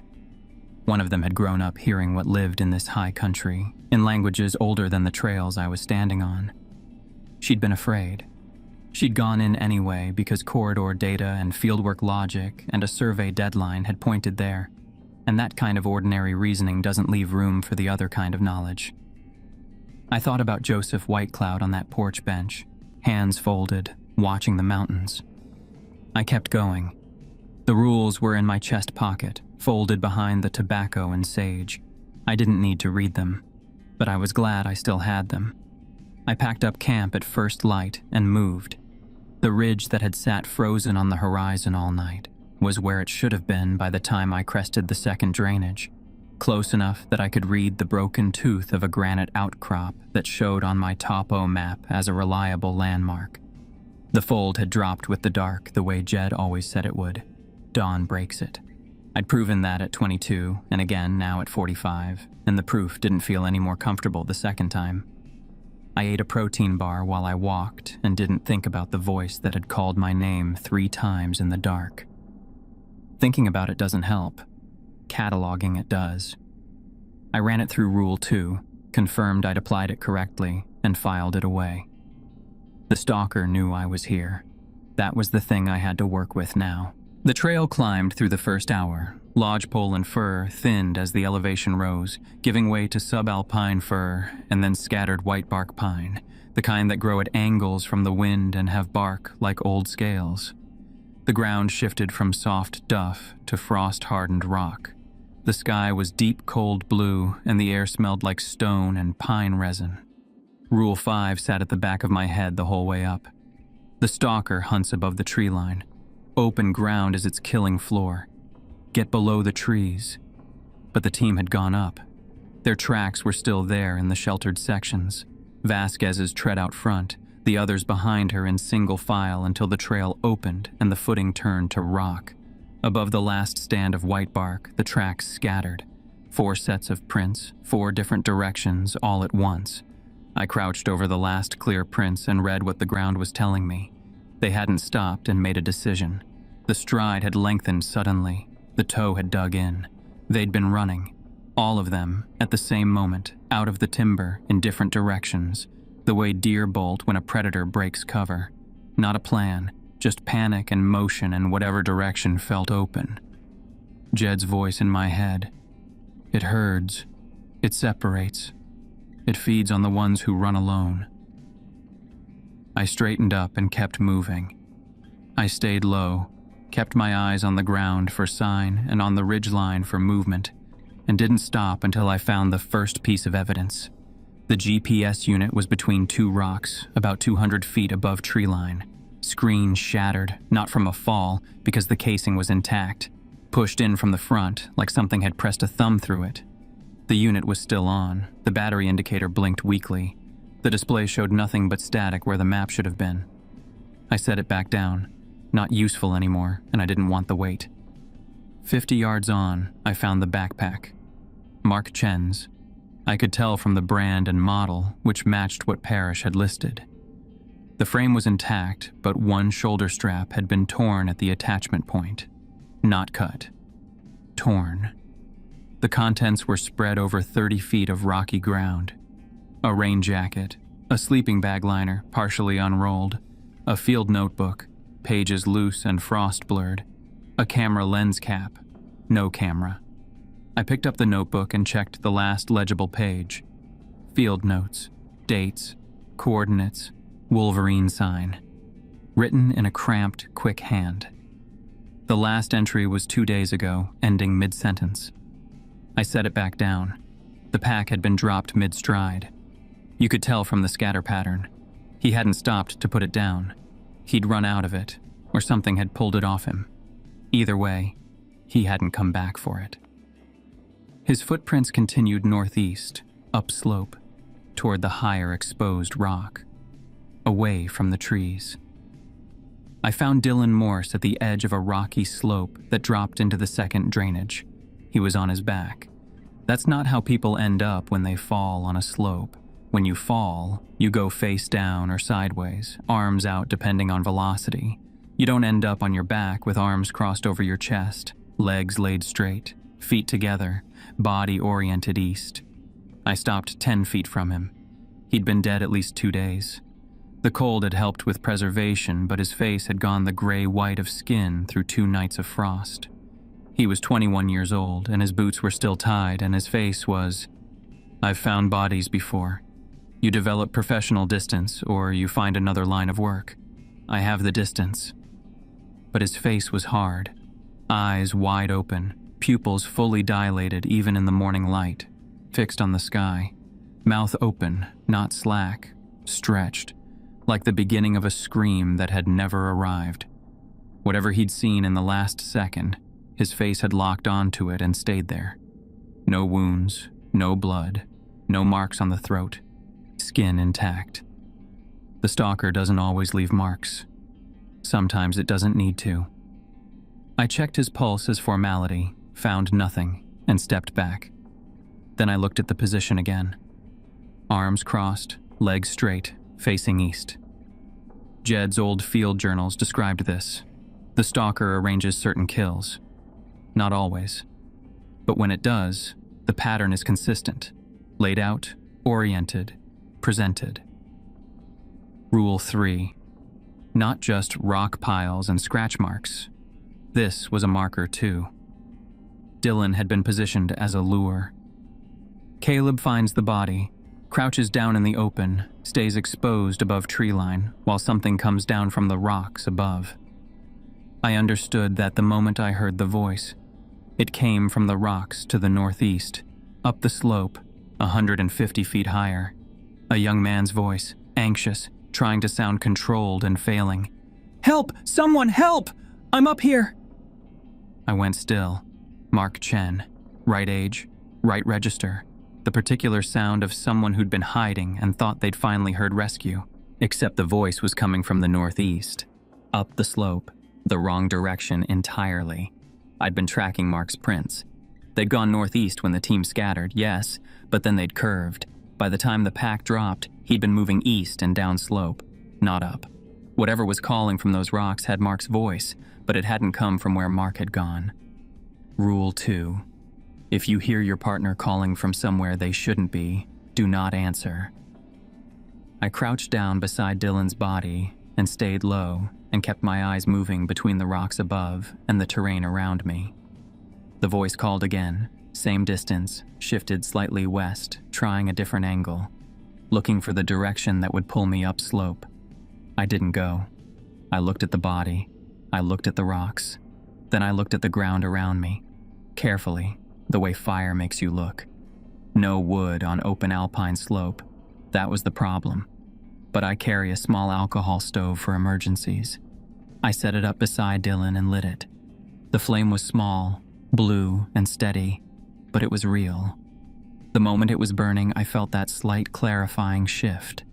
Shadows under the rock outcropping stopped moving in ways shadows don't move. The open ground sharpened, and I saw the game trail, 10 feet to Dylan's south, leading down slope into the trees below. Wide enough for a person, edges marked by bent stems that had recently been pushed through, broken and beginning to dry, but not browned yet. 2 days ago, maybe, someone had come through here fast, down, into the timber, away from the open ground. That was where Mark had gone when some fragment of sense had overridden the panic, not up toward the voice, down into the trees. The voice from the rocks called a third time, farther now, and with something slightly off in the vowels, a quality like a recording played at the wrong speed. It was adjusting. When I didn't respond, it was recalibrating. I didn't look toward it. I put out the stove and looked at the game trail. I couldn't take Dylan out. Not now. He was 160 pounds minimum, and I was 2 days into rough country with a live rescue ahead of me. Taking him would cost me the speed I needed. That's the calculation. I made it cleanly, the way Jed taught me, without feeling it until later, when it was safe to. I covered him with rocks. 20 minutes, hands numb from cold stone, but I built it solid. I said a few words over it. Not much. I'm not good at words in that context, but enough to mark the moment as more than logistics. Then I reached into my chest pocket for the tobacco and sage pouch Joseph Whitecloud had pressed into my hand at the station. I held it for a moment. Joseph had said it was for respect, not luck. His daughter was still alive somewhere below me. She needed it more than Dylan did now, but Dylan deserved a marker too. I set the pouch on top of the cairn. Then I shouldered my pack and found the game trail and started down. The descent took about 40 minutes. The trail was faint. A deer path, old, freshened by Mark's recent passage. I followed his sign down through scattered white bark, into denser subalpine fir, then deeper where the lodgepole closed in and the air warmed a few degrees and smelled of resin and shadow. I heard the clicking when I was 20 feet above the tree line. Not a voice, no mimicry, just a sound, clean and rhythmic, dry and hard, like something striking rock at height, too high off the ground, well above my head, coming from behind me and slightly right, claws on rock. I knew the sound from Jed's descriptions. I'd never heard it in person before. My heart rate spiked. I kept moving. I did not look back. Rule 6. If you are running and you feel it behind you, you will want to look back. Do not. The moment you look back, you see where it is, and then it knows you see it, and it will fold the space between you. Run blind. Run until you hit timber. I wasn't quite running. Loose rock on a downslope gets you a broken ankle, which kills you slower, but just as certainly. I moved as fast as the footing allowed, eyes on the ground ahead, all my other attention on what was behind me. The clicking came again. Same distance. Not gaining, not falling back. I counted steps. 1, 2, 3.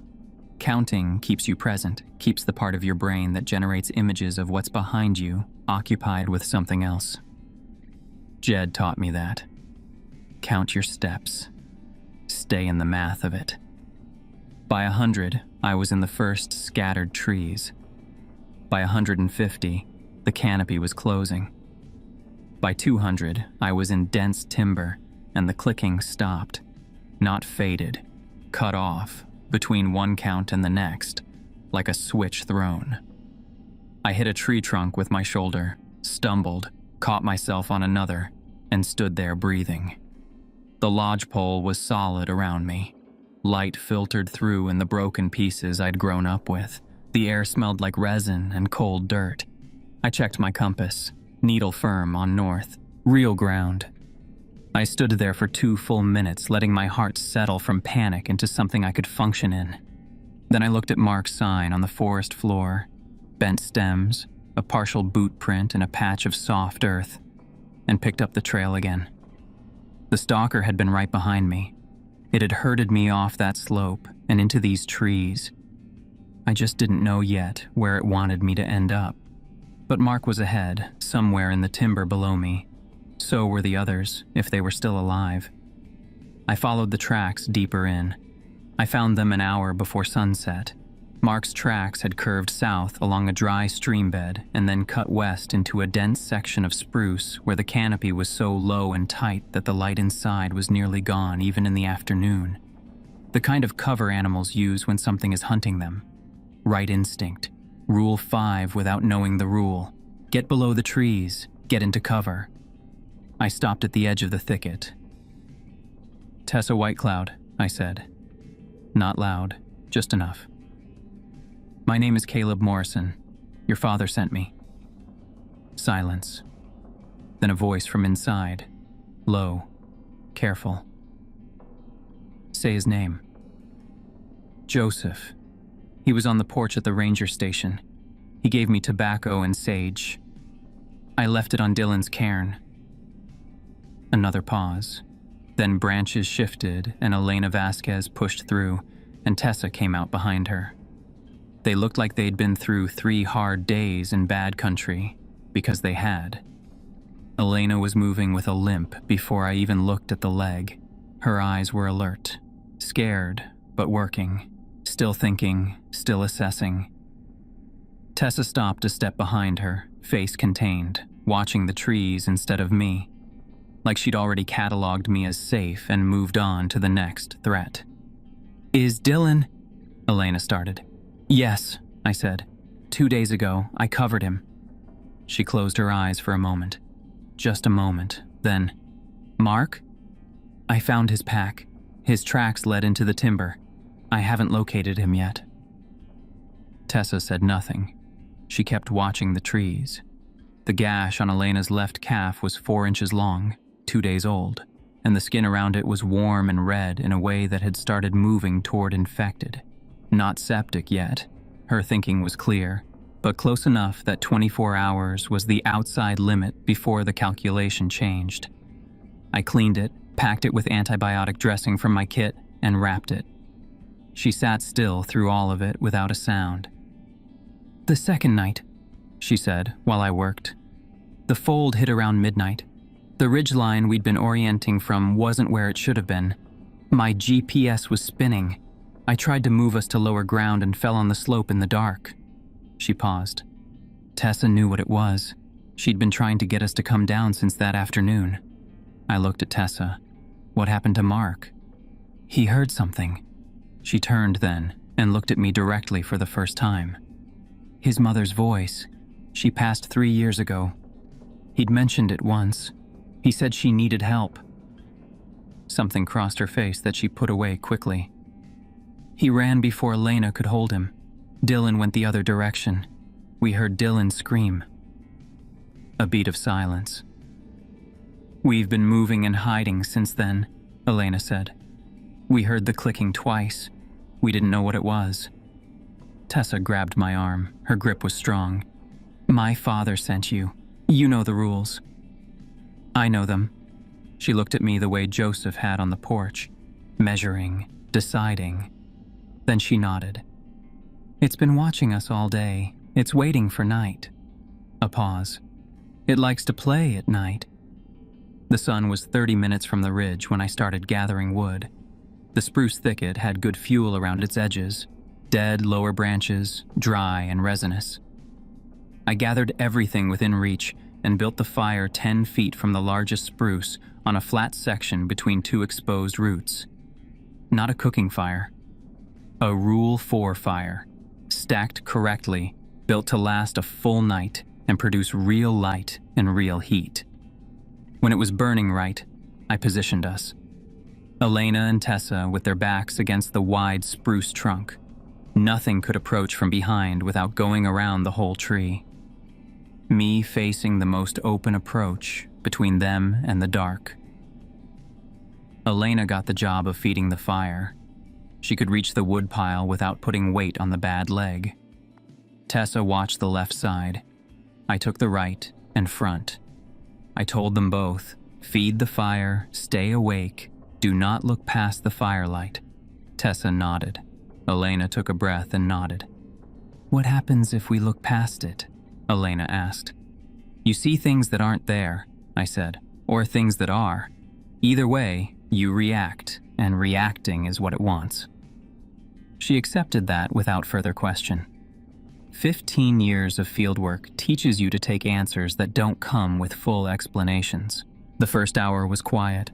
Normal timber sounds, a branch settling, something small in the middle distance. I cataloged each one and let them go. Elena fed the fire in careful increments, keeping the flame steady. The voice came around 9:30. Mark's voice, from the dark to the north. 50 feet, maybe. Improved since the rocks above Dylan's body that afternoon. The stalker had refined it. The specific register of a young man who was tired and scared and working to sound calm. "Elena, I can't find the fire. Can you just call out? Just once?" Elena started to rise, one hand on the ground, weight shifting. My hand found her shoulder. "No," I said. "Rule 2. She froze. I felt her resist it, every instinct pulling her toward an answer. She was the team leader. She'd been responsible for these people for 5 days. "That's not Mark," I said. "If Mark came out of the trees in that direction, we'd have crossed his tracks coming in. We didn't." A long breath. She sat back down. The voice called again. A slight variation, searching, adjusting when no response came. Then it stopped. Then Dylan's voice. That one was harder, because I'd seen Dylan's face 2 hours ago, and now his voice was coming out of the dark. Young and wavering, saying he was cold, asking for somebody, anybody. Tessa made a sharp, involuntary sound beside me. She caught it immediately. "Rule 2, she said to herself. Quiet, a reminder. "Rule 2, I said back. The fire popped and sent sparks up. Elena fed it. The flame rose and the light pushed further out, and the voices went quiet. Then an older woman's voice, speaking Spanish, soft and clear, coming from maybe 30 feet. I don't speak Spanish, but the sound of it, the warmth in it, the particular cadence of a voice carrying affection and grief at the same time, was enough to understand what it had found. Elena went rigid, not moving, staring at the fire with tears running down her face and both hands pressed flat on her knees. "Keep feeding it," I said quietly. She reached out a shaking hand and laid a piece of wood on the fire. The voice said something soft, like a question. Then again. Then silence. Around midnight, I noticed the trees at the edge of the firelight. The fire was burning fine. But the spruce at the outer edge of the light radius, where orange fades to dark, were shifting, not swaying in wind because there was almost no wind, shifting by small degrees, repositioning, the way they shouldn't move when nothing is moving them. I watched it for 2 full minutes before I was certain I wasn't imagining it. The fold was pressing against the fire's boundary. Rule 4 held. The fire was real. Heat on my face, compass firm on north where I'd set it on the ground as an indicator. Solid ground under us. But at the edge, where the firelight gave up, the stalker was working, testing the seam between the fire's anchor and the surrounding country. Tessa had seen it too. She was watching the same section of tree line. "It's testing," she said. "Yes." "Will it hold?" I looked at the wood stack beside Elena. 4 hours left if we managed it. "If we keep it fed." She picked up a piece without being asked and set it in. Dense fir, slow burning. The flame took it and the light pushed back out and the trees at the edge settled back to where they should be. We sat. The hours between midnight and 3 were the worst. The voices cycled. Mark twice more. Then a voice I didn't recognize calling a name I didn't know, drawing on something from Elena or Tessa's memory that I had no reference for.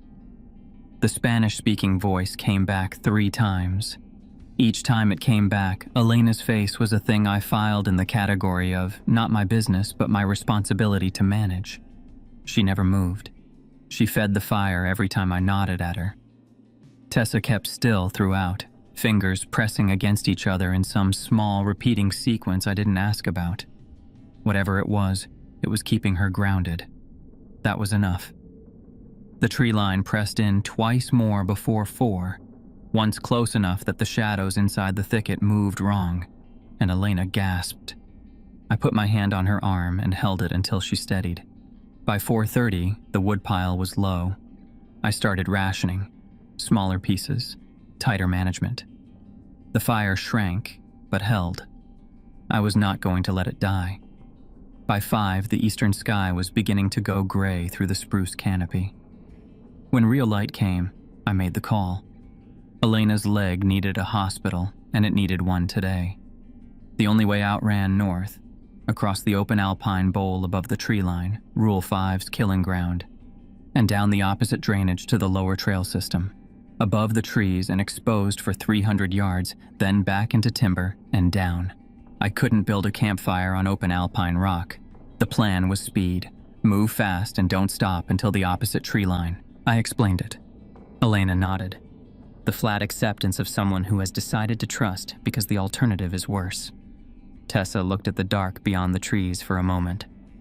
"He'll follow," she said. "I know. Rule 6. I know it." She stood and helped Elena up. I kicked the fire apart, scattered the coals, covered them with dirt. The air dropped several degrees the moment the fire went out, and the dark outside the thicket felt closer. We moved out at a run. The alpine bowl was everything Rule 5 promised.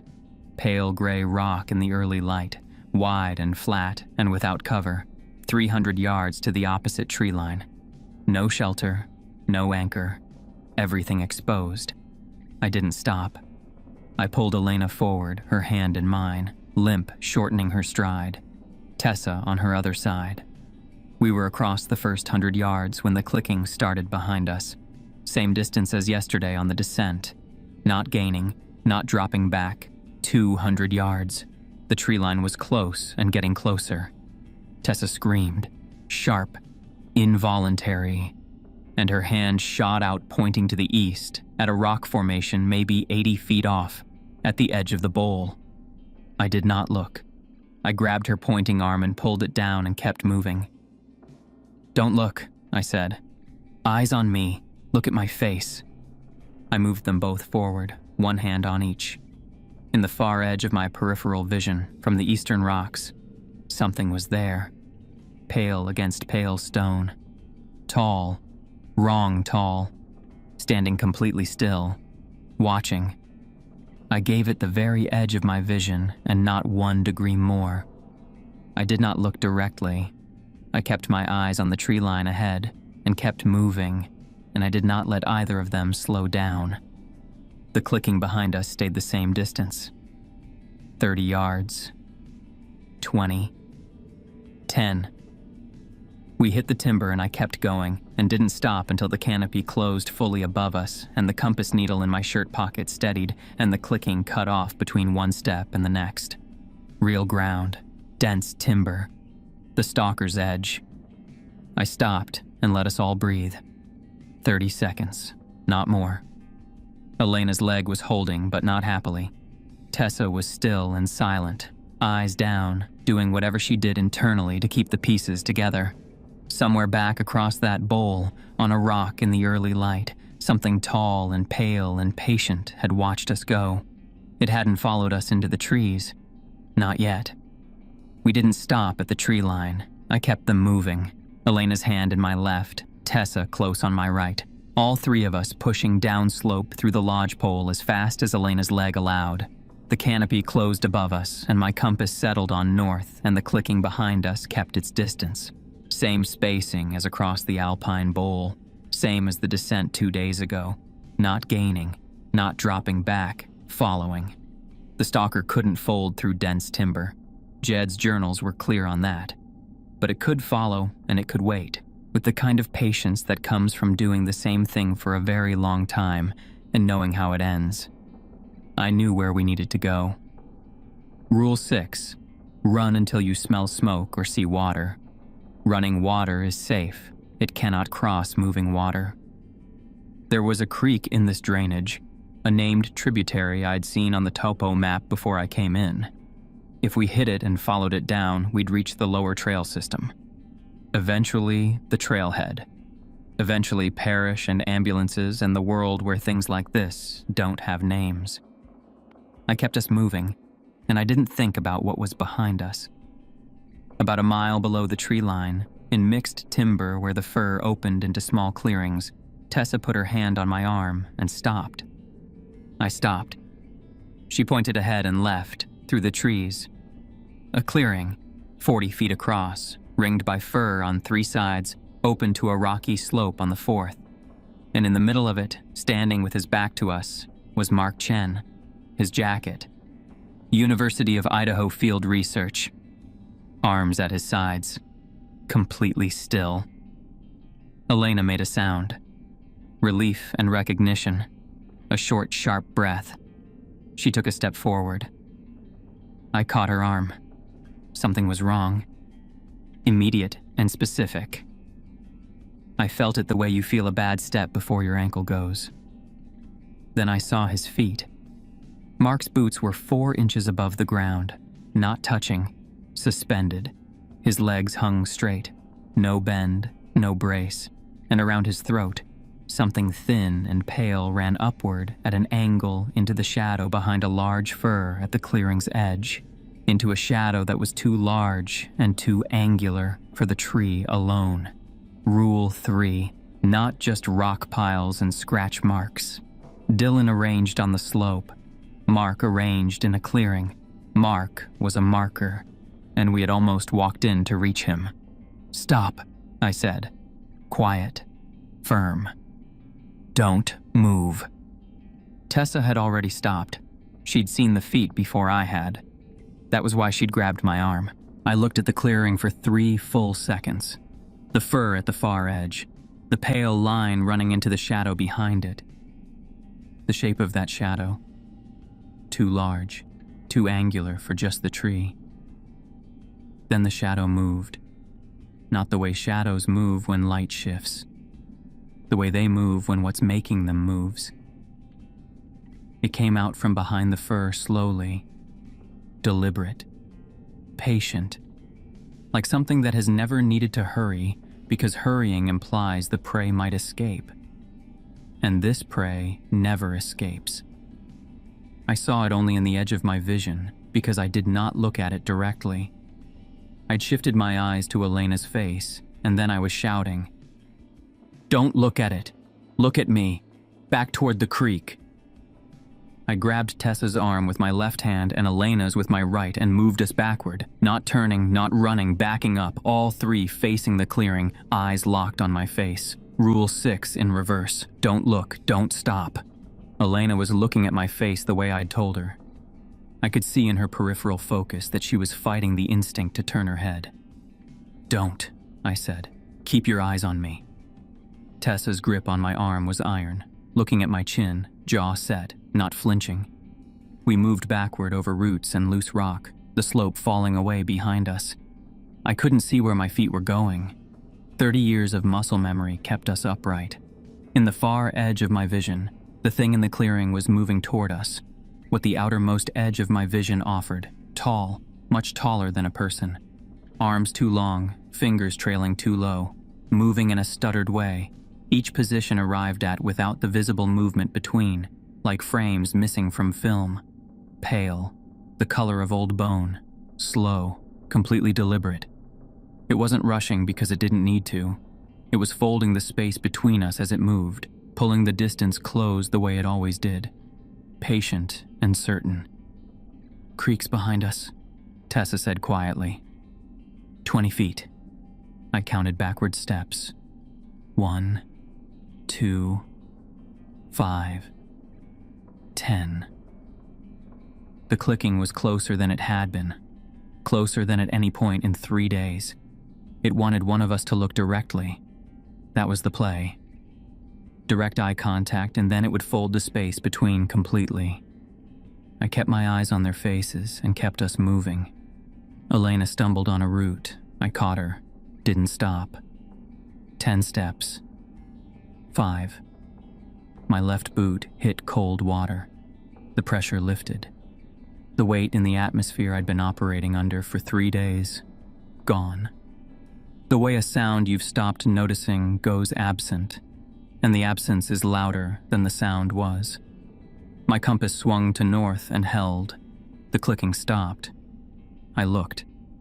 For the first time in this entire job, I let myself look directly, and what I saw was this: the stalker standing at the creek bank, maybe 20 feet from where we stood in the water, stopped at the edge as completely as if the water were a wall, 9 feet, maybe 10, limbs at every wrong angle, pale skin stretched over a frame with too many joints. The face. I held my gaze there for 2 seconds and then looked away. What I kept from those 2 seconds: the mouth ran the wrong direction, horizontal across a face that was almost human in the same way that a bad imitation is almost the thing it's imitating. The eyes were small and black and set too far apart, and there was nothing behind them that looked like what's behind any living thing's eyes. It didn't move. It stood at the bank and watched us with the patience of something that has stood at creek banks before. It would wait. That was what it did. Mark was still in the clearing behind it, suspended, still. Elena turned when the clicking stopped and she saw him. The sound she made, I won't describe it. "There's nothing we can do," I said. It came out sounding like what it actually was, not what I'd meant it to be. Elena put both hands over her face, then she took them away. Tessa took her arm and turned her gently downstream. I looked at the stalker one more second. It didn't move. Then I turned and followed them. We walked the creek for 2 hours.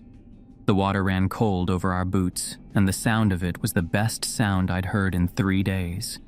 Real, constant, unambiguous.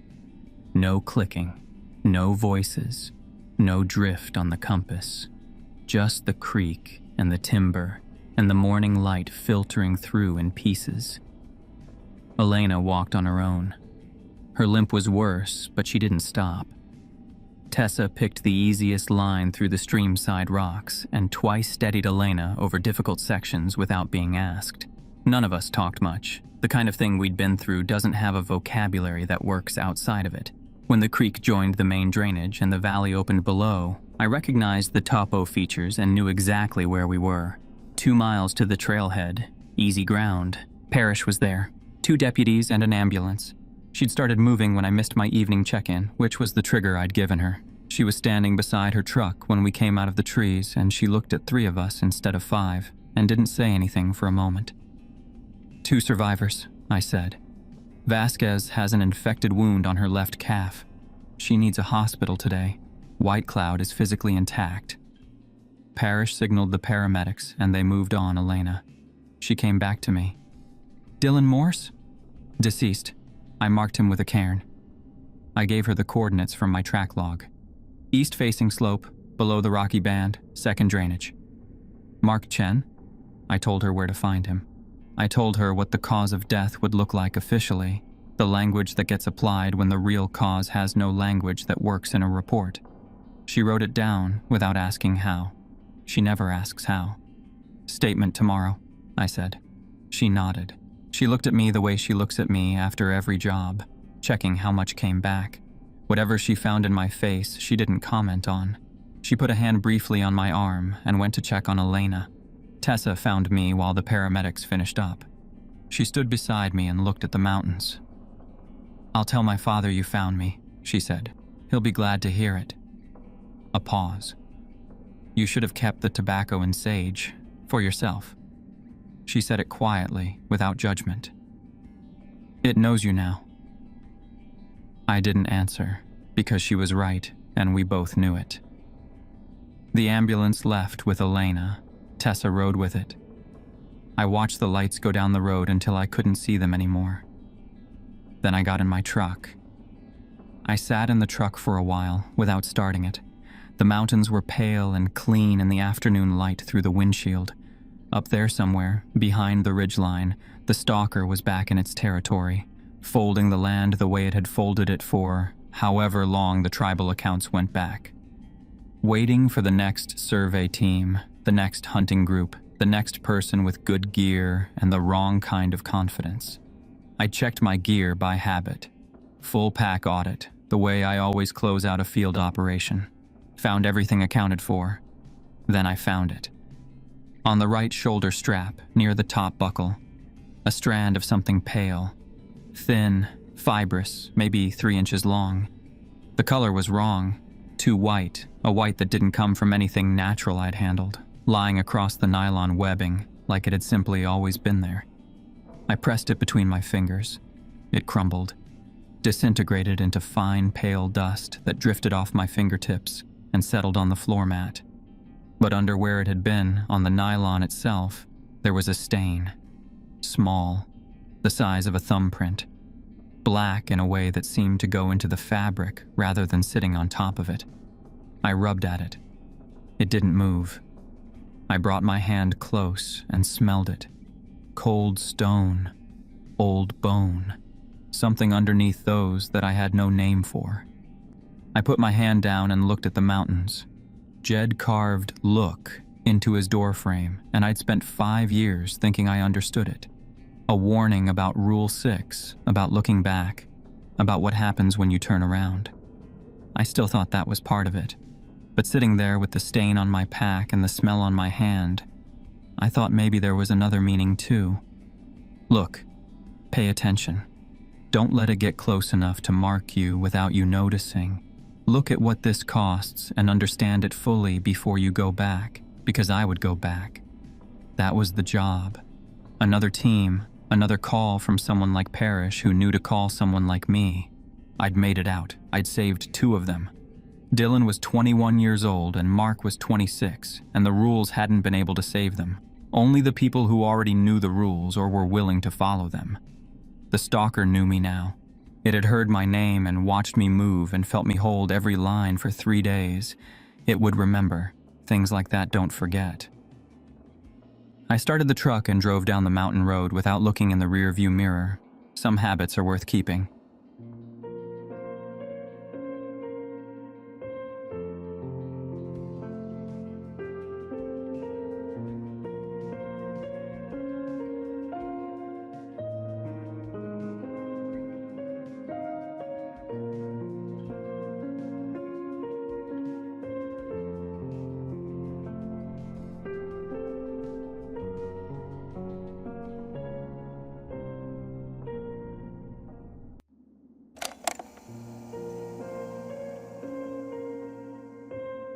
The first thing you should know about driving Route 77 is that the job posting never asked for a resume, just a commercial license, a clean drug test, and a willingness to work graveyard. The pay was listed as negotiable with signing bonus. I called because my rent was 3 weeks late and my landlord had stopped returning my calls. The electricity in my apartment had that flickering quality that meant the shutoff notice was coming any day. The man on the phone didn't ask why I'd been fired from my last 2 jobs. He didn't ask about the gap in my employment history. He just said, "Show up Tuesday, midnight, the old depot on Industrial. Don't be late."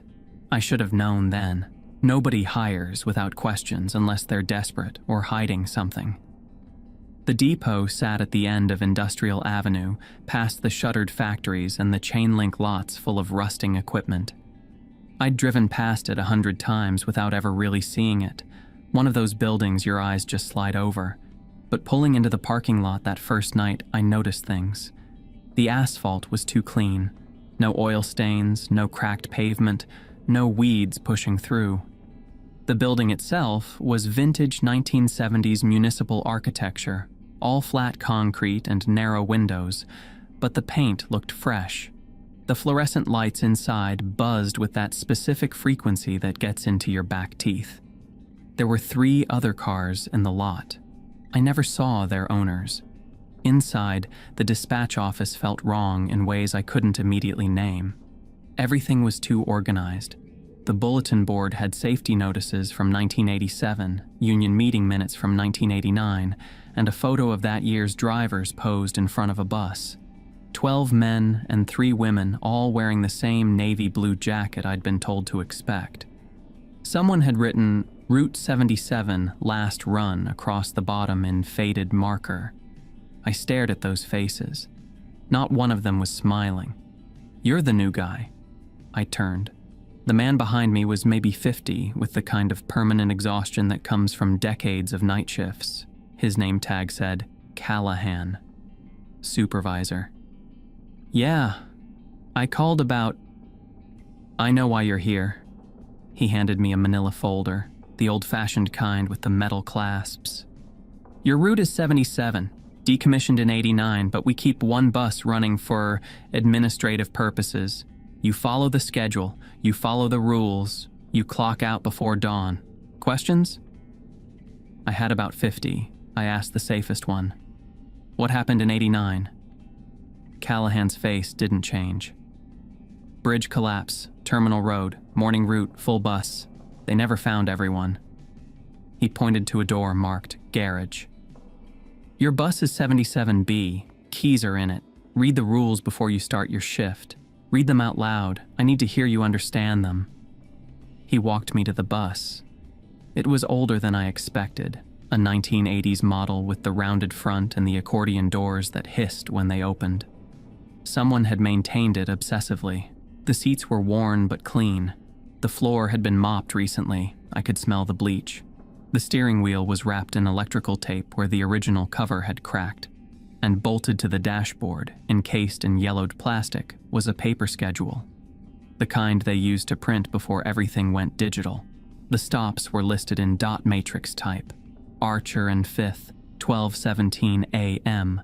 Bellevue and Grand, 12:34 a.m. 15 stops total, ending at Terminal Road, 4:47 a.m. Callahan handed me a single sheet of paper, typed on an actual typewriter. The letters were faint in places where the ribbon had been wearing out. "Read it," he said. I read, "Route 77 Operational Protocol. 1. The schedule is not negotiable. Do not pick up passengers at unscheduled stops. 2. The fare box must register wait. If it does not, you have 10 seconds to request exit. 3. Use the rearview mirror only. Do not turn around. 4. No passenger rides more than 3 stops. 5. The overhead lights stay off. 6. At Terminal Road, open the rear emergency door. Do not exit the bus. Do not watch the passengers disembark. Close the door when instructed." Callahan watched my face the entire time. "You understand?" "Sure," I said, because I needed the money, and because arguing with the rules of a night shift bus route seemed insane. seem straightforward. It is, as long as you follow them. He tapped the schedule. This route doesn't exist on any current map. If someone asks you for directions, you don't answer. If someone asks you to make an unscheduled stop, you don't answer. You drive the route, you follow the rules, you clock out before dawn. He paused at the door. The radio connects you to dispatch. Riley will be on the other end. Riley knows the route. Listen to Riley. Then he was gone, and I was alone in a bus that smelled like diesel and old upholstery and something else underneath it all, something like ozone before a thunderstorm. I turned the key. The engine coughed, caught, rumbled to life. The vibration traveled through the steering wheel, through my hands, into my chest. The dashboard lights glowed sickly yellow. The radio crackled. 77B, this is dispatch. Radio check. The voice was flat, ageless, impossible to gender. This is 77B, I copy. Good. Your first pickup is in 9 minutes, Archer and 5th. Follow the schedule, follow the rules. If you have questions, ask before you act. Understood? Understood. Clock out before dawn, don't look back. The radio went silent. I pulled out of the depot at exactly midnight. The streets were empty in the way only a dead industrial neighborhood can be empty. No traffic lights, no late-night diners, no gas stations, just streetlights throwing pools of sodium yellow on cracked sidewalks. I followed the route from memory and from the schedule bolted to my dash. The bus handled like a boat, slow to turn, slower to stop. My neck started aching within 20 minutes from checking the mirrors. The big rearview mirror above my head showed the empty rows of seats stretching back into shadow. At 12:17, I pulled up to Archer and 5th. There was a woman waiting at the stop. She was maybe 60, wearing a floral print dress and carrying a purse that looked like it was made sometime during the Reagan administration. She climbed aboard slowly, dropped a coin in the fare box. I heard the metallic plink, saw the mechanical counter tick over, and sat 3 rows back on the right side. She didn't look at me, didn't say anything, just sat down and stared straight ahead with the kind of blank patience people develop after years of public transit. I closed the doors and pulled away. In the rearview mirror, she didn't move, didn't check her phone because she didn't have one, didn't read, just sat. 2 more stops, 2 more passengers, a man in a factory uniform, a teenager with a boom box balanced on his lap, headphones on, no music playing. They paid their fares. They sat. They stared. By 1:30 a.m., I had 7 passengers, and I was starting to relax. This was just a night bus route. Weird rules, sure, but nothing I couldn't handle. The kind of job where you could let your mind drift, where the repetition became meditative. That's when the woman with the birthday cake got on. She boarded at Bellevue and Grand, 1:46 a.m., right on schedule. She was younger than the others, maybe 30, wearing jeans and a sweater. In her hands, she carried a clear plastic cake carrier, the cheap kind from a grocery store. Through the plastic, I could see the cake, white frosting, blue trim, and letter by letter in shaky, piped icing, "Happy 10th birthday, Sarah." The candles were unlit. The cake looked fresh. She dropped a coin. The fare box registered. She walked past me without a word and sat alone near the middle, the cake carrier balanced on her lap. In the rearview mirror, I watched her stare down at it. She didn't move, didn't adjust her grip, just stared. 3 stops. That was the rule. I counted. At the 3rd stop, she stood, walked to the front, and stepped off into the night. I should have pulled away immediately. I didn't. I watched in the side mirror as she walked across the street toward an empty lot. There was no house, no building, just an empty rectangle of cracked concrete and weeds where something used to be. She walked toward the middle of it, still carrying the cake, and she was gone. Not like she walked out of view. Gone. Like a video glitch. One frame she was there, The next, she wasn't. My hands were shaking on the wheel. I forced myself to breathe, to pull back into traffic, to follow the schedule. The radio stayed silent. The remaining passengers didn't react. I checked the rearview mirror obsessively for the next 30 minutes. At 2:47 a.m., someone stood at a stop that wasn't on the schedule. I almost didn't see him. The stop was between Archer and Pine and Morrison and 12th, a stretch of empty road with no marked bus stop, no bench, no sign. But there he was, a man in a suit standing under a streetlight, one hand raised in that universal gesture of flagging down a bus. My foot moved toward the brake automatically. The radio crackled to life. "Don't." Riley's voice, flat, absolute. I froze. My foot hovered. The bus kept rolling. The man in the suit watched me approach. As I got closer, I could see his face in the headlights. He was smiling, too wide. His lips stretched back past the point where smiles end, showing too many teeth. His eyes didn't blink. As the bus passed him, he raised his other hand and tapped on the side of the vehicle. Once, twice, 3 times. Tap, tap, tap. I watched in the side mirror. He stood under the streetlight, still smiling, watching the bus disappear. Then, between one glance and the next, he was gone. "Good," Riley said through the radio. "Very good. Maintain the schedule." My hands were welded to the steering wheel. My heart was trying to hammer its way through my ribs. I wanted to stop the bus, get out, walk away. But we were in the middle of nowhere, and dawn was still hours away, and I needed this job. I drove. The last 90 minutes were quiet. The passengers disembarked at their stops, one by one, walking off into the pre-dawn darkness toward places I couldn't see. By 4:30, the bus was empty. At exactly 4:47 a.m., I pulled into the turnaround at Terminal Road. The road ended 50 yards ahead at a chain-link fence. Beyond that, I could see the jagged edge where the bridge used to be, just a cliff dropping into nothing. "Open the rear emergency door," Riley said. I pulled the release. The door at the back of the bus swung open with a pneumatic hiss. "Return to your seat. Do not look back." I sat. I stared straight ahead at the fence, at the broken bridge, at the lightening sky. Behind me, I heard nothing. No footsteps, no breathing, nothing. At 4:52, the rear door slammed shut on its own. "Drive back to depot. Clock out before dawn." I drove. I didn't look in the rearview mirror. I didn't look at anything except the road ahead. I pulled into the depot parking lot as the sun broke the horizon, parked the bus in the garage, and stumbled into the dispatch office. The time clock was mounted on the wall, the old-fashioned kind with the punch cards. Mine was hanging in the slot marked 77B. I punched out 5:14 a.m. Callahan was gone. The office was empty. On the desk was an envelope with my name on it.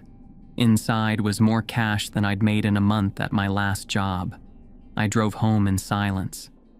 My apartment was exactly as I'd left it, crumbling, cramped, but mine. I fell onto the bed fully clothed, still smelling like diesel and old bus upholstery. I fell asleep as the sun came up. I dreamed of tapping, 3 times. I didn't sleep the day after my first shift. I tried. I lay in bed staring at the water-stained ceiling, listening to my neighbor's television through the wall, and every time I closed my eyes, I heard it. Tap, tap, tap. The sound of knuckles on glass, the sound of something that wanted in. By 11 p.m., I was parked outside the depot again. The envelope of cash was in my glove box, still sealed. I'd counted it 3 times that morning, more money than I'd made in 2 months at the warehouse job in Albany. The job I'd lost after I'd shown up drunk and told my supervisor exactly what I thought of him, his family, and his managerial competence. The bridge I'd burned so thoroughly I'd had to leave the city. Nobody here knew about Albany. I'd left it off my application, left it off every application since. I needed this money. I needed this job. I told myself the first night had been exhaustion, stress, the kind of hallucination that comes from working graveyard shifts in an empty city. I told myself a lot of things as I walked into the depot. Callahan wasn't there. The dispatch office was empty except for the bulletin board with its faded photos and the time clock ticking on the wall. My punch card was in its slot. I clocked in at 11:53 p.m. and walked to the garage. Bus 77B sat in the same bay, engine cold, the paper schedule still bolted to the dash. I climbed into the driver's seat and the smell hit me immediately. Diesel, old upholstery, and that ozone smell underneath. The steering wheel was cold under my palms. I turned the key. The engine caught. The radio crackled. 77B, this is dispatch. Radio check. Riley's voice. Flat, genderless, efficient. This is 77B. I copy. Second shift. Same route, same rules. You understand? Yeah, I understand. Good. You were compliant last night. Maintain that standard. A pause. They notice patterns. They notice hesitation. Don't give them anything to work with. Who's they? The radio went silent for 3 seconds. Then, your first pickup is in 8 minutes. Follow the schedule. The line went dead. I pulled out of the depot at midnight sharp. The route was identical. Same streets, same sodium yellow lights, same sense of driving through a city that had died years ago, and nobody had bothered to remove the corpse. But I was different. I was alert now. My eyes moved constantly between the road, the schedule, and the big rearview mirror above my head. Every shadow on the sidewalk made my pulse spike. Every parked car could be hiding something that smiled too wide. The first passenger boarded at 12:17. An old woman with a grocery bag that looked like it had been packed in 1989. Wonder Bread visible through the thin plastic, a carton of eggs, a newspaper folded on top. She dropped her coin. The fare box registered. She sat 3 rows back and stared at nothing. At 12:34, a teenager boarded with a boombox balanced on his shoulder. Massive thing, covered in stickers, the kind nobody had carried since cassette tapes went extinct. He had headphones on. No music was playing. I could see the foam pads resting against his ears in complete silence. He sat near the back and didn't move. By 1 a.m., I had 6 passengers, and I'd started to notice what Riley meant. They were wearing the same clothes as last night. The old woman had the same grocery bag, the same newspaper. The teenager had the same boombox in the same position. A man in a factory uniform had the same grease stain on his left shoulder. They boarded at the same stops, sat in the same seats, exited at the same locations. They were stuck in a loop, playing out the same commute they'd been making the morning the bridge collapsed, the morning they died. I was driving a bus full of ghosts. The thought should have terrified me. Instead, it was almost calming. Ghosts I could handle. Ghosts were predictable. They followed patterns. The man in the suit boarded at 1:14 a.m. I didn't recognize him immediately. He wasn't wearing the same suit from last night. This one was brown instead of gray.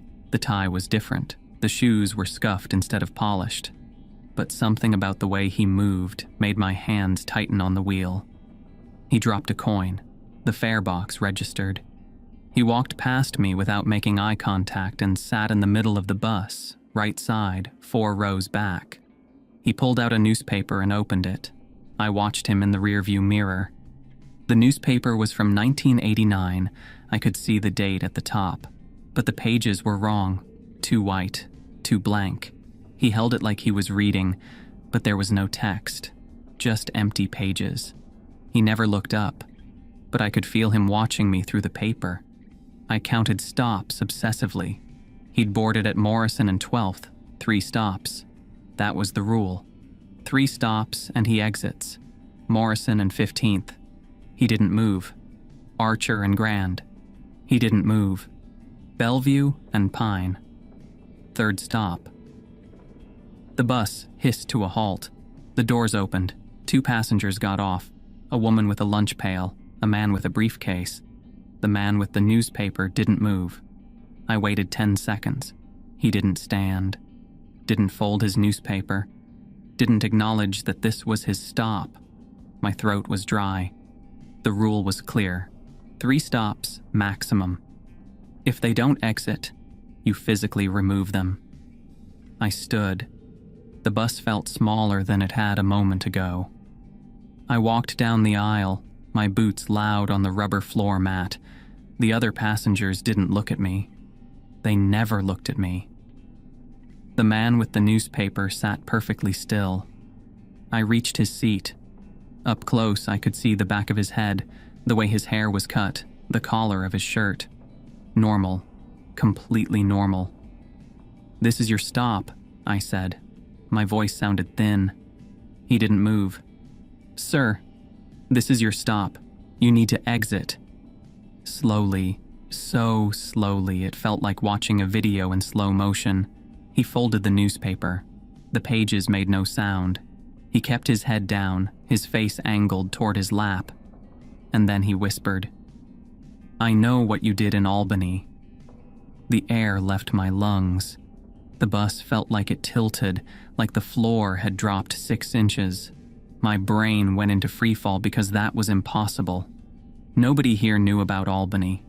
Nobody anywhere knew the details. I'd made sure of that. I'd left in the middle of the night, burned my phone number, cut contact with everyone I'd known there. "What?" I started. "You hit him," the man whispered, still not looking up. "The supervisor, you broke his nose, you broke his jaw. They didn't press charges because you left, because you ran, but you remember the sound his face made." My hands were shaking. I did remember.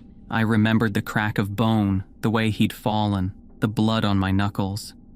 I remembered driving for 6 hours straight until I hit a city where nobody knew my name. "How do you—" The radio crackled. Riley's voice cut through, sharp and urgent. "Close the doors, now!" I stumbled backward. My hip hit a seat. The man with the newspaper still hadn't looked up. I made it back to the driver's seat, slammed my hand on the door control. The doors hissed shut.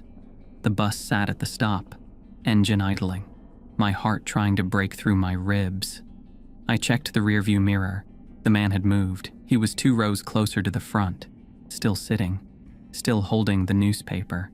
He'd moved while I was walking back, while my back was turned for 3 seconds. He'd ridden past 3 stops, and now he was closer. "Drive," Riley said through the radio. "Drive now." I drove. My foot pushed the accelerator harder than it needed to. The bus lurched into motion. I checked the mirror every 5 seconds. The man didn't move again, but I could feel his attention like a weight on the back of my neck. The next 2 hours were the longest of my life. Passengers boarded and exited on schedule. The echoes continued their loop, sitting quietly, staring at nothing, getting off at stops that led to empty lots and demolished buildings. But the man stayed. He sat 2 rows from the middle, holding his blank newspaper, and I knew he was watching me. At 3:47 a.m., a new passenger tried to board. We were stopped at Archer and 5th. The doors were open. An old man was exiting when I saw movement in the side view mirror. Someone else approaching the bus from an angle, not from the stop, from the street. They moved wrong, too smooth, too fast. "Unscheduled approach," Riley said immediately. "Do not open the rear doors. Do not acknowledge." The figure reached the bus. It was a woman, maybe 40, wearing clothes that could have been from 1989 or last week. She tapped on the side of the bus. Not the door, the window, right behind my head. Tap, tap, tap. I kept my eyes forward, hands on the wheel. The old man finished exiting. The doors were still open. The woman moved to the door, 1 foot on the bottom step. "Insufficient fare," I said. My voice was mechanical. "Please exit." She smiled at me. I could see it in the mirror beside my head. Smiled exactly like the man in the suit from last night. Too wide, too many teeth. "Close the doors," Riley said. I hit the button. The woman stepped back just before the doors closed. She stood on the sidewalk, still smiling, and watched the bus pull away. In the rearview mirror, the man with the newspaper had moved again, one row closer. By 4 a.m., my shirt was soaked with sweat. My hands ached from gripping the steering wheel. Every muscle in my back was locked tight. The man was 4 rows from the front now. He'd moved 3 times while I'd been dealing with passengers, with stops, with the basic mechanics of driving. Each time I checked the mirror, he was closer. He still hadn't looked up from his blank newspaper. At 4:47 a.m., I pulled into the turnaround at Terminal Road. The broken bridge loomed in my headlights, the jagged edge where the road dropped into nothing. I pulled the rear emergency door release. The door swung open with its hydraulic hiss. "Do not look back," Riley said. "Standard purge protocol." I stared straight ahead. My hands were welded to the steering wheel. Behind me, I heard movement. Footsteps, the rustle of fabric. The passengers filing toward the rear door, walking out into the darkness toward the bridge that had killed them 37 years ago. The footsteps stopped. Silence. Then, from directly behind my seat, close enough I could feel breath on my neck, a whisper. "Tomorrow." Every hair on my body stood up. I didn't breathe, didn't move. In the rearview mirror, I could see him standing in the aisle behind me. He'd walked all the way to the front. His face was still angled down, but I could see his mouth. It was moving. "Tomorrow," he whispered again. "I'll know more tomorrow." The rear door slammed shut. I sat frozen for 5 seconds. Then, "Riley, the bus is clear. I'm heading back." Silence on the radio. "Riley?" More silence. Then finally, a crackle, but Riley's voice sounded different, strained. "You let him speak to you." My blood went cold. "What?" "Rule 7, the expanded protocols." Riley's voice was flat again, but something underneath it felt wrong. "If a passenger riding past 3 stops speaks directly to you and you respond, even one word, they gain permanent access to 1 memory per shift." My mouth went dry. "That wasn't in the manual, that wasn't..." "It's in the addendum, bolted inside the farebox access panel. You were supposed to read it before your second shift." A pause. "You didn't check." I looked at the farebox. There was a metal panel on the side with 2 screws. I'd never noticed it, never thought to look. "He spoke to me," I said. My voice was shaking. He said, "And you responded. What? How do you..." "You engaged. Protocol states, do not speak to passengers riding past 3 stops. Do not acknowledge. Physical removal only. No verbal contact." You spoke to him. You gave him an anchor. I couldn't breathe. The bus felt like it was shrinking. What does that mean? It means he'll board tomorrow, and the next night, and the next, and every night, he'll know one more thing about you, one more secret, one more memory you don't want seen. Riley's voice crackled. "He'll learn you piece by piece until he knows you better than you know yourself, and when he does, he can wear you, like a coat." The parking brake was on. My hand was on the key. I couldn't move. Is there a way to... No. Once they have an anchor, they keep it. Rule 7 exists because this has happened before, to other drivers. That's why the addendum exists. That's why you were supposed to read it. A long pause. "Drive back to depot. Clock out before dawn. Tomorrow night he'll be waiting." The radio went dead. I sat in the empty bus at Terminal Road as the sky started to lighten. My hands were shaking. I thought about the man with the newspaper. I thought about Albany and the supervisor and the sound his face had made. I thought about all the other things I'd done, all the other secrets buried in my past, and I realized he was going to dig up every single one. I drove back to the depot in silence, parked, walked into the dispatch office on legs that barely held me. The time clock read 5:23 a.m. I punched out. My time card fell from my shaking hands. I had to pick it up twice. On the desk, another envelope. More cash than I'd made in months. I walked outside and threw up in the parking lot. The sun was coming up. The depot looked normal, boring, just another building nobody noticed. But I knew. Tomorrow night the man would board, and he'd know something new, something worse, and there was nothing I could do to stop it. I drove home and sat in my apartment staring at the farebox access panel instructions I found folded in the envelope with my cash.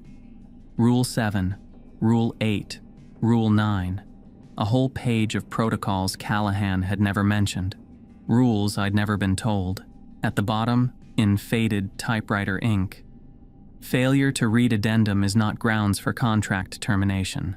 Consequences are driver's responsibility. I was being set up.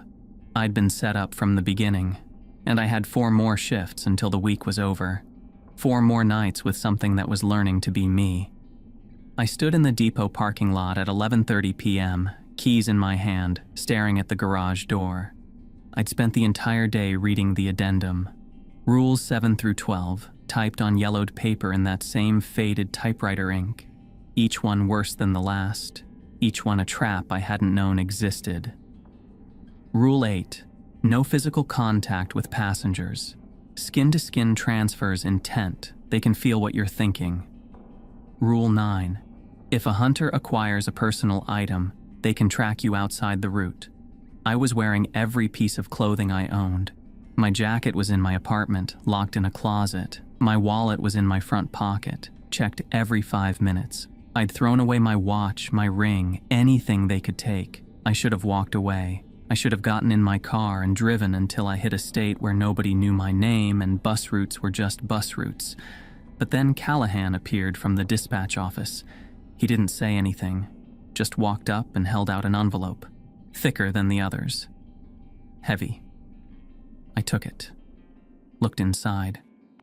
More cash than I'd made in 3 months at any job I'd ever held. He met my eyes for the first time. You read the addendum. It wasn't a question. Yeah. Good. They'll test you harder tonight. They know you know. He turned to walk back. But if you make it through, you're worth keeping. We lose most drivers by night 3. Where do they go? He stopped. Didn't turn around. Different places. Depends on which rule they broke. He kept walking. Clock out before dawn. I stood there with the envelope in my hand, with the weight of it, with the knowledge that they were paying me danger money. Suicide money. The kind of payoff that says, we know what we're asking, and we know most people can't do it. I put the envelope in my glove box and walked to the bus. The garage felt different, colder. The fluorescent lights buzzed at a different frequency, lower, meaner, the kind of sound that gets into your back teeth and vibrates there. Bus 77B sat in its bay, and the moment I stepped inside, I knew something was wrong. The seats felt rearranged. I couldn't point to what had moved. They were all in the same rows, same configuration, but the spaces between them felt different, narrower. The air was colder. Cold enough I could see my breath in the fluorescent spill from the garage.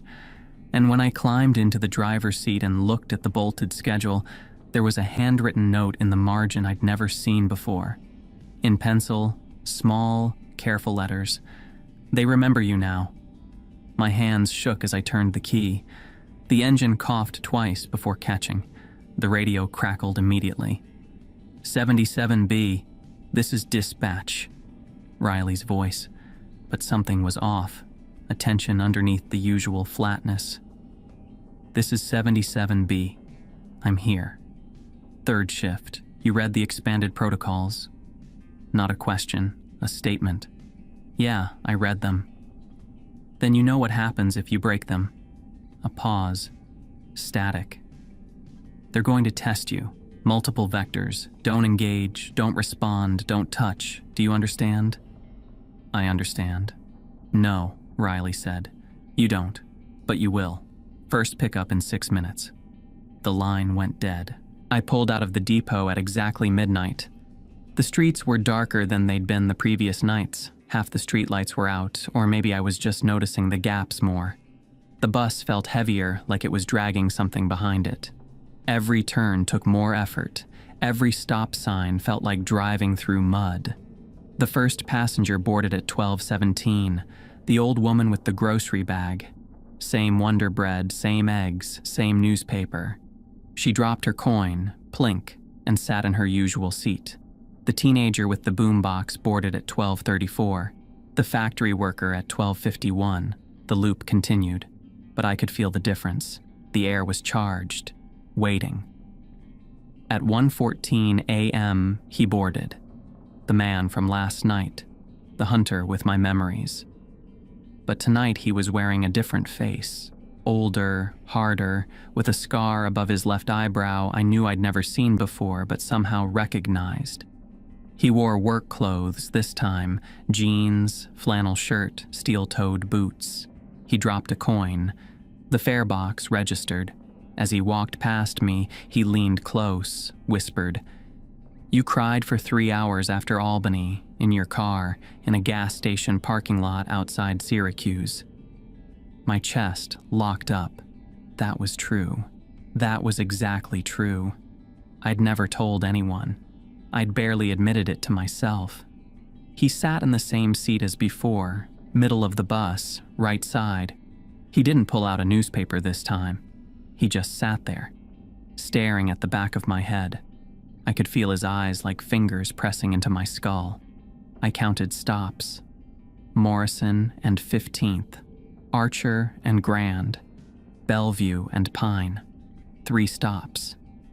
He stood and walked to the front exit without a word. As he passed my seat, he smiled. "Tomorrow," he whispered. "Tomorrow I'll know about the girl." The doors closed behind him. My hands were white-knuckled on the wheel. There had been a girl. In high school. Something I'd done that I'd spent 15 years trying to forget. He was digging through my life like a grave robber, and there was nothing I could do to stop it. At 1:47 a.m., the coordinated attack began. A woman boarded at Archer and 5th. Middle-aged, wearing a dress that could have been from 1989 or yesterday. She dropped a coin. I heard it, saw the counter tick, and immediately started crying. Not quiet tears, sobbing, gasping, choking sobs that filled the entire bus. "Please," she said, walking toward me. "Please don't make me get off. I'm scared. I'm so scared of the dark out there. Please." She was 3 feet from my seat, crying, reaching toward me with one hand. Every human instinct in my body screamed to comfort her, to say something, to help. I stared straight ahead. "Take your seat. Please, just one more stop. Just one more. Take your seat." She stood there for 5 more seconds, crying, hand extended. Then, like a switch flipped, she stopped. The tears vanished. Her face went blank. She walked to a seat and sat down. 3 stops. I counted obsessively. Morrison and 12th, Bellevue and Grand, Archer and Pine. At the 3rd stop, I stood, pointed at the door. "Exit," she smiled, the same too wide smile, but she got off, 1 down. At 2:03 a.m., an old man boarded. Hunched, shuffling, wearing a coat too heavy for the weather. He dropped a coin and started walking toward his seat. But as he passed me, he held out a folded piece of paper. "For you," he said. "You dropped this."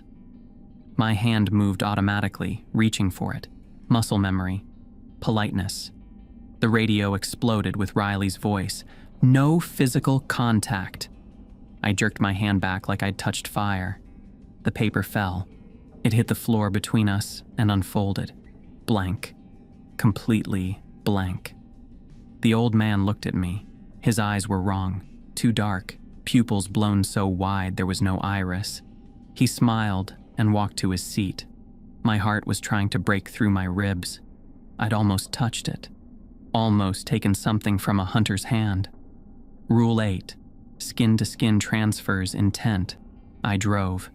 My hand shook so badly the bus drifted in its lane. The old man sat 6 rows back, watching me. At 2:34 a.m., I heard the scream. High-pitched, terrified, real. It came from the back of the bus, from the seats near the rear door, where the echoes usually sat in quiet confusion. "Help! Someone help me!" A teenage girl. One of the echoes. I'd seen her before, headphones on, staring at nothing. But now she was standing in the aisle, her wrist held by something sitting behind her. I could see it in the rearview mirror. One of the hunters, wearing the face of a man in a business suit, gripping her arm with fingers that were too long, too pale. She was thrashing, trying to pull away. "Please, someone!" Every instinct screamed at me to turn around, to go back there, to help her. But Rule 3, if you turn around, they know you see them, and they're allowed to move closer. "Riley," I said into the radio. My voice cracked. "There's one of the echoes is drive," Riley said. "Flat, cold. It's a distraction. Keep driving." "She's screaming. She's already dead. She's been dead for 37 years. You can't save her. Drive." The screaming continued. I could hear it over the engine, over the hiss of the hydraulic doors, over the sound of my own breathing. I stared at the road ahead and drove and tried not to look in the mirror where I could see her struggling, see the thing holding her, see its mouth opening too wide. The bus was filling up. More passengers at every stop. I'd lost count. There were too many. More than the route should have.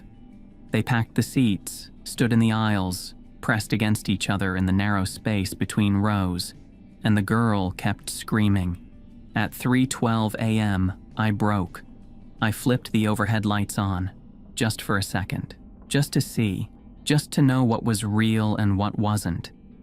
The fluorescent strips flickered to life, and in that instant, I saw everything. The echoes were easy to spot, pale, translucent, confused. The old woman with her grocery bag, the teenager with his boombox, the factory worker, maybe 10 of them total, scattered through the bus like fading photographs. The rest were hunters, 20, maybe more. Their faces were wrong, features that shifted when I tried to focus on them, mouths that opened too wide, eyes that reflected the light like animals. They filled every seat, stood in every space. They'd been riding past their stops for the entire shift, getting closer with each violation I failed to enforce. And in the very back, sitting on the long bench directly behind the last row, was the man from my first 2 nights. He was wearing my jacket, the brown canvas one I'd left in the depot break room yesterday, hanging on a hook while I'd gone to the bathroom. He had it zipped up. He was smiling. In his lap was something small. My wallet, the one I'd checked 20 times tonight, the one that had been in my front pocket, except it was there, in his hands. He held it up so I could see it, and even from 40 feet away I could read my name on the driver's license visible through the plastic window. Then I hit the lights off. Darkness crashed back. The girl stopped screaming. The silence was worse. I couldn't breathe. They weren't hiding anymore. They'd ridden past their stops. They'd taken my jacket. They'd taken my wallet. Rule 9. If a hunter acquires a personal item, they can track you outside the route. I checked my pocket. My wallet was gone. I was wearing a t-shirt, no jacket. I'd left it. When had I left it? "Riley," I said. My voice was barely a whisper. "They have my wallet. They have..." "Drive to Terminal Road. Now." "I can't. There's too many. I broke the schedule. I broke the lights rule. Drive." I drove. I stopped checking stops. Stopped watching the mirror. I just drove, foot heavy on the accelerator, the bus groaning as it picked up speed on the empty streets. Behind me, I could feel them. 20 things breathing in unison, standing in the aisle, getting closer. I hit Morrison without stopping. Blew past Archer and Grand with the doors closed. The schedule was meaningless now. I'd broken it. I'd broken everything. Riley was shouting through the radio, but I couldn't hear the words over the sound of breathing behind me, over my heartbeat, over the engine screaming as I pushed the bus past every safe speed. At 4:30 a.m., I pulled into Terminal Road. Too early. 17 minutes too early. I slammed the brakes. The bus skidded to a stop 30 feet from the chain link fence, from the broken bridge, from the drop, into nothing. I reached for the rear emergency door release. It wouldn't move. "Riley," I said, "the door, it won't open until 4:47. Purge protocol is time-locked." I looked in the rearview mirror. They were all standing now, 20 figures in the aisle, pressed shoulder to shoulder, facing forward, facing me. I could hear them breathing. In, out, in, out. Perfect synchronization. "Riley, I can't. They're right behind me. Sit still, don't move. Don't turn around. 17 minutes. I sat, my hands welded to the steering wheel, my back pressed against the seat. I could feel breath on my neck. Cold, rhythmic. 20 things breathing as one, inches behind me, waiting. 16 minutes. 15. The breathing got louder, closer. I could smell them now. Something like ozone and copper and meat left in the sun too long. 10 minutes. My shirt was soaked through with sweat. My muscles locked so tight I thought my spine would crack. I stared at the dashboard clock, watched the numbers tick over with glacial slowness. 5 minutes. Something touched my shoulder, just a fingertip. Light, gentle, testing. "Don't react," Riley said. 4 minutes. 3. The fingertip traced down my spine. I bit my tongue until I tasted blood. 2. More touches, hands on my shoulders, my neck, my hair. Gentle, almost tender, like they were memorizing me. 1 minute. At exactly 4:47, the rear emergency door slammed open. The touching stopped. The breathing stopped. Behind me, I heard movement, shuffling, the rustle of fabric. They were filing out, slowly, one by one. "Don't look back," Riley said. I stared at the fence, at the broken bridge, at the sky starting to lighten at the edges. The footsteps continued, slow, deliberate, and then they stopped. Someone was standing at the rear door, not moving, not stepping out. "He's still there," I whispered. "One of them is still..." Wait. 10 seconds, 20, 30. Then I heard it. Something dropping on the floor behind me. Small, solid. The sound of leather hitting rubber. Footsteps.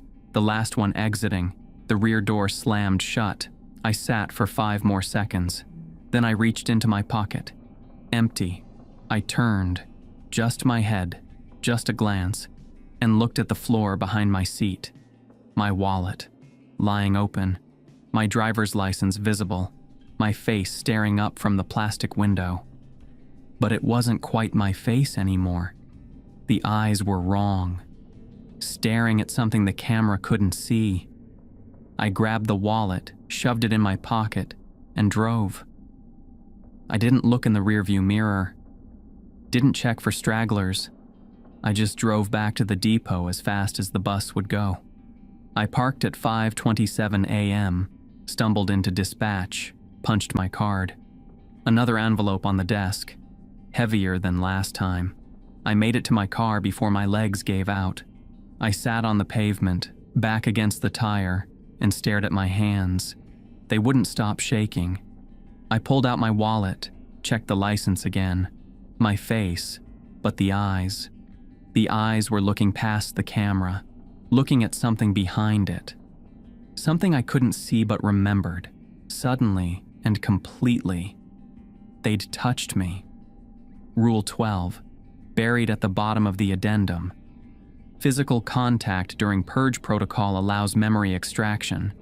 They'd touched my shoulders, my neck, my spine, and they'd pulled something out. Something I didn't even know I'd lost. I couldn't remember driving home, couldn't remember unlocking my apartment.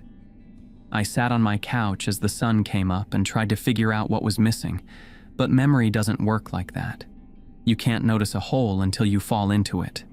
At 11 p.m., I'd be back at the depot for night 4, with something wearing my jacket and holding my secrets and learning, piece by piece, how to be me. I found the wallet on the depot floor when I came back the next evening. I'd spent the entire day trying to figure out what memory they'd taken.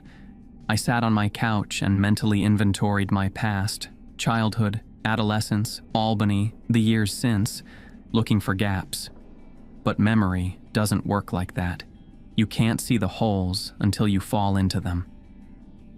The wallet was lying in the middle of the dispatch office, right under the time clock, like someone had placed it there deliberately, waiting for me to find it. Everything was inside. Cash, credit cards, the receipt from the gas station where I'd filled up 2 days ago, and my driver's license visible through the plastic window. My face stared up at me, but the eyes were wrong. In every photo I'd ever taken, I looked at the camera, dead on, straight ahead. But in this picture, the same picture I'd had for 6 years, my eyes were focused past the lens, looking at something behind it, something I couldn't see but somehow remembered, something that had been there when the photo was taken, even though that was impossible. They'd changed the past, or I'd never noticed before, or I was losing my mind. I stood there holding the wallet for 5 minutes, trying to decide which option was worse. At 11:45 p.m., I walked to the garage. I should have been dead. Should have been taken during those 17 minutes at Terminal Road when they'd touched me, mapped me, pulled something essential out through my skin. But I was still here, still breathing, still walking toward bus 77B like I had a choice. The envelope from last night was in my car. I hadn't opened it. I didn't need to. I could feel the weight of it. Could feel what it was buying. One more shift. One more night of being the gatekeeper for things that wanted out. The bus was waiting in its bay, engine cold. The paper schedule bolted to the dash, except the schedule was different. I climbed into the driver's seat and stared at it. The usual stops, Archer and 5th, Bellevue and Grand, Morrison and 12th, were gone. Scratched out. Black ink scored through 15 locations, leaving the paper scarred. Only one stop remained, handwritten in the margin in that same careful pencil, 1247 Riverside Apartment, 3B. My address, my apartment. My hands were shaking as I turned the key. The engine coughed, caught, rumbled to life. The radio crackled immediately. 77B, this is dispatch. Riley's voice, but different, strained, like they were speaking from very far away. Riley, the schedule, it's not, I know. A pause, static. This is night 4, final shift. You made it farther than most. What's happening? They're calling in the debt. You broke 3 rules in 1 night: lights, schedule, purge protocol. That's enough to void your contract. Riley's voice cracked slightly. The bus is theirs now, for 1 shift, and they're coming for you. My throat was dust. What do I do? Drive, don't stop, don't open the doors, and if you get a chance, if you see an opening, break something they need more than you do. The radio hissed. I'm sorry. I can't help you anymore. I'm not allowed. The line went dead. I sat in the driver's seat in the cold garage with the schedule showing my home address and the weight of 3 nights of mistakes pressing down on my chest. I could get out, walk away, let them have the bus, the route, whatever they wanted. But I knew, the way you know things in nightmares, that they wouldn't stop at the bus.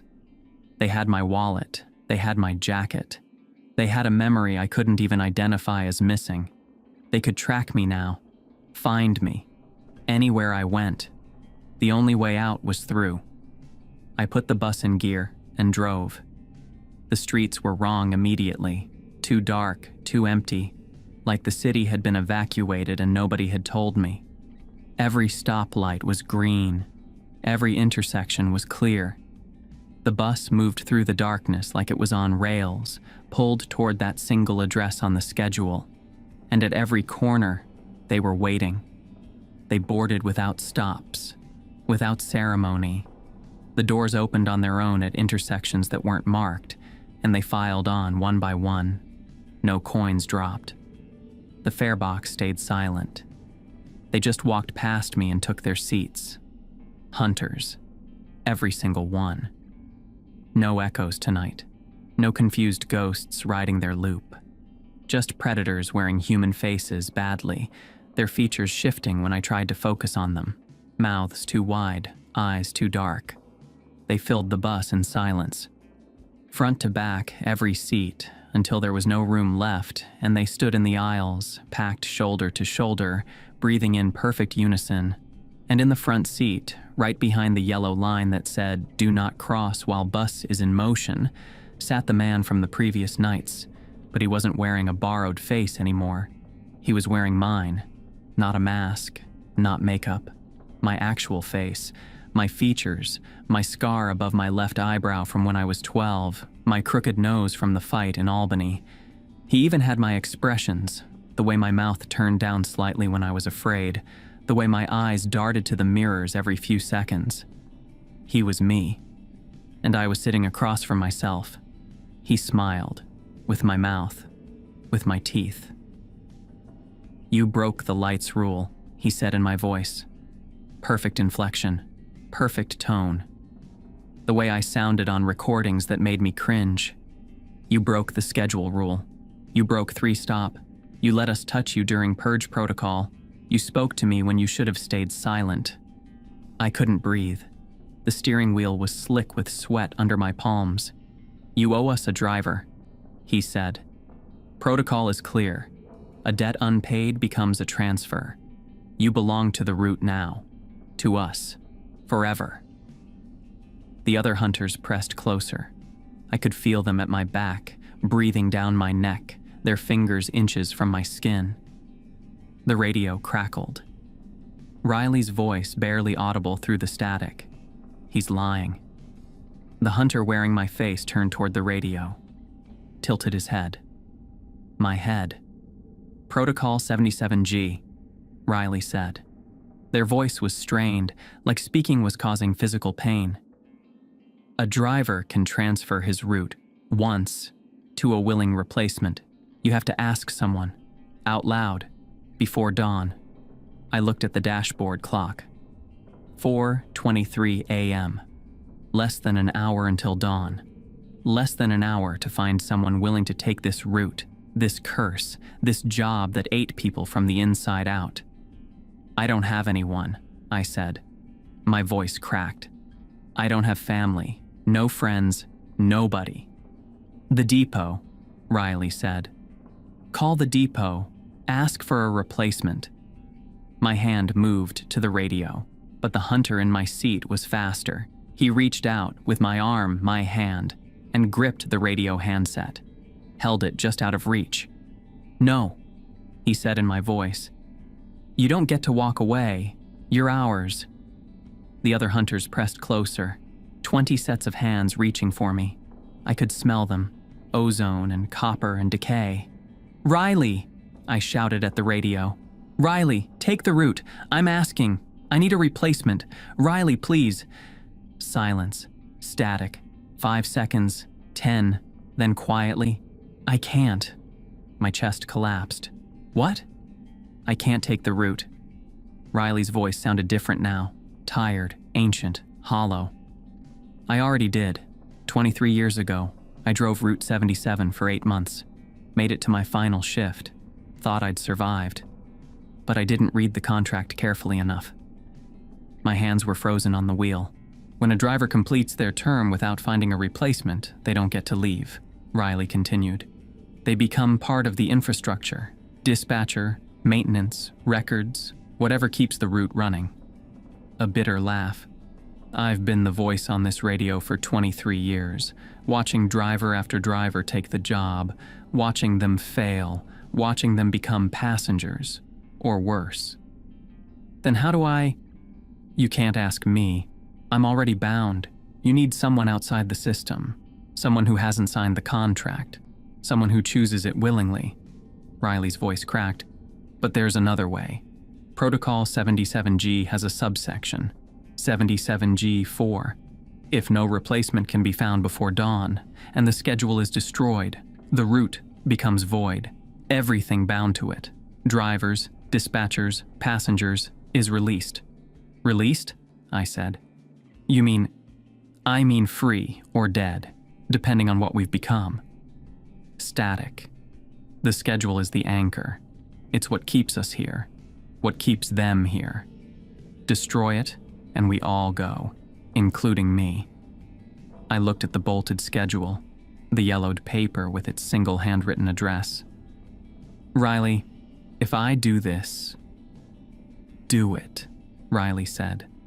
I've been waiting 23 years for someone to ask the right question, for someone to realize the only way out is to burn the whole thing down. Their voice softened. I'm so tired. And I don't want to watch another driver disappear. End it. The hunter wearing my face lunged. Don't! I grabbed the schedule's plastic case and ripped it off the dashboard. The bolts tore free with a crack. The paper came loose in my hands, yellowed, decades old, the only map of a route that didn't officially exist. No! The hunter in my seat reached for me, but his hands couldn't grip the paper. You don't understand. The schedule is our anchor. Without it, I tore it in half. The bus lurched, not slowing, convulsing. The engine screamed. The hunters didn't scream. They gasped, a collective intake of breath like drowning victims breaking the surface. And then they began to come apart, not dissolving, not vanishing, unbinding. Their forms peeled away in layers, the stolen faces, the mimicked clothes, the borrowed humanity. What was underneath wasn't flesh or bone. It was something else, something older, patterns of light and shadow that couldn't hold shape without the schedule's framework to define them. They weren't dying.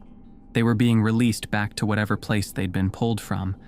The bus had been a trap for them too, a cage they'd been trying to escape by taking a driver as a key. The hunter with my face looked at me one last time. His features, my features, blurred and scattered like smoke.